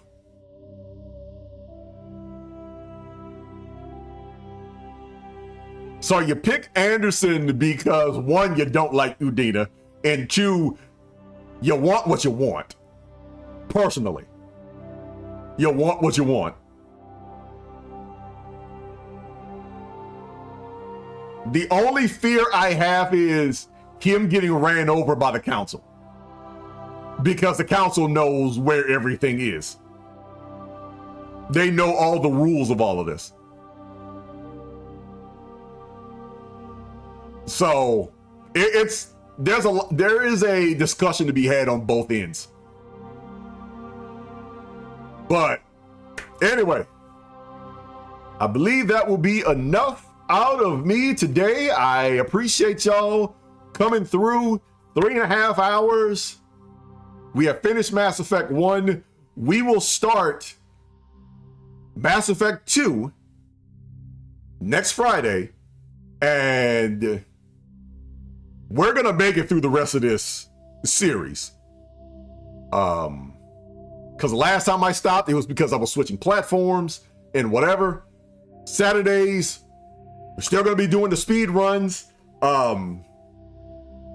At some point, fairly soon, we are going to be doing FF14 6.5. Still working out the details for all of that and whatnot. But yeah, we're going to be cranking that out relatively soon. So with that being said, thank y'all once again for coming through. Know that I love y'all. Happy Thanksgiving, Tony and the rest of your family. And I will holla at y'all 1 o'clock tomorrow. Y'all keep it easy. And Tone, I will show you visual proof that source record does work. So y'all keep it easy.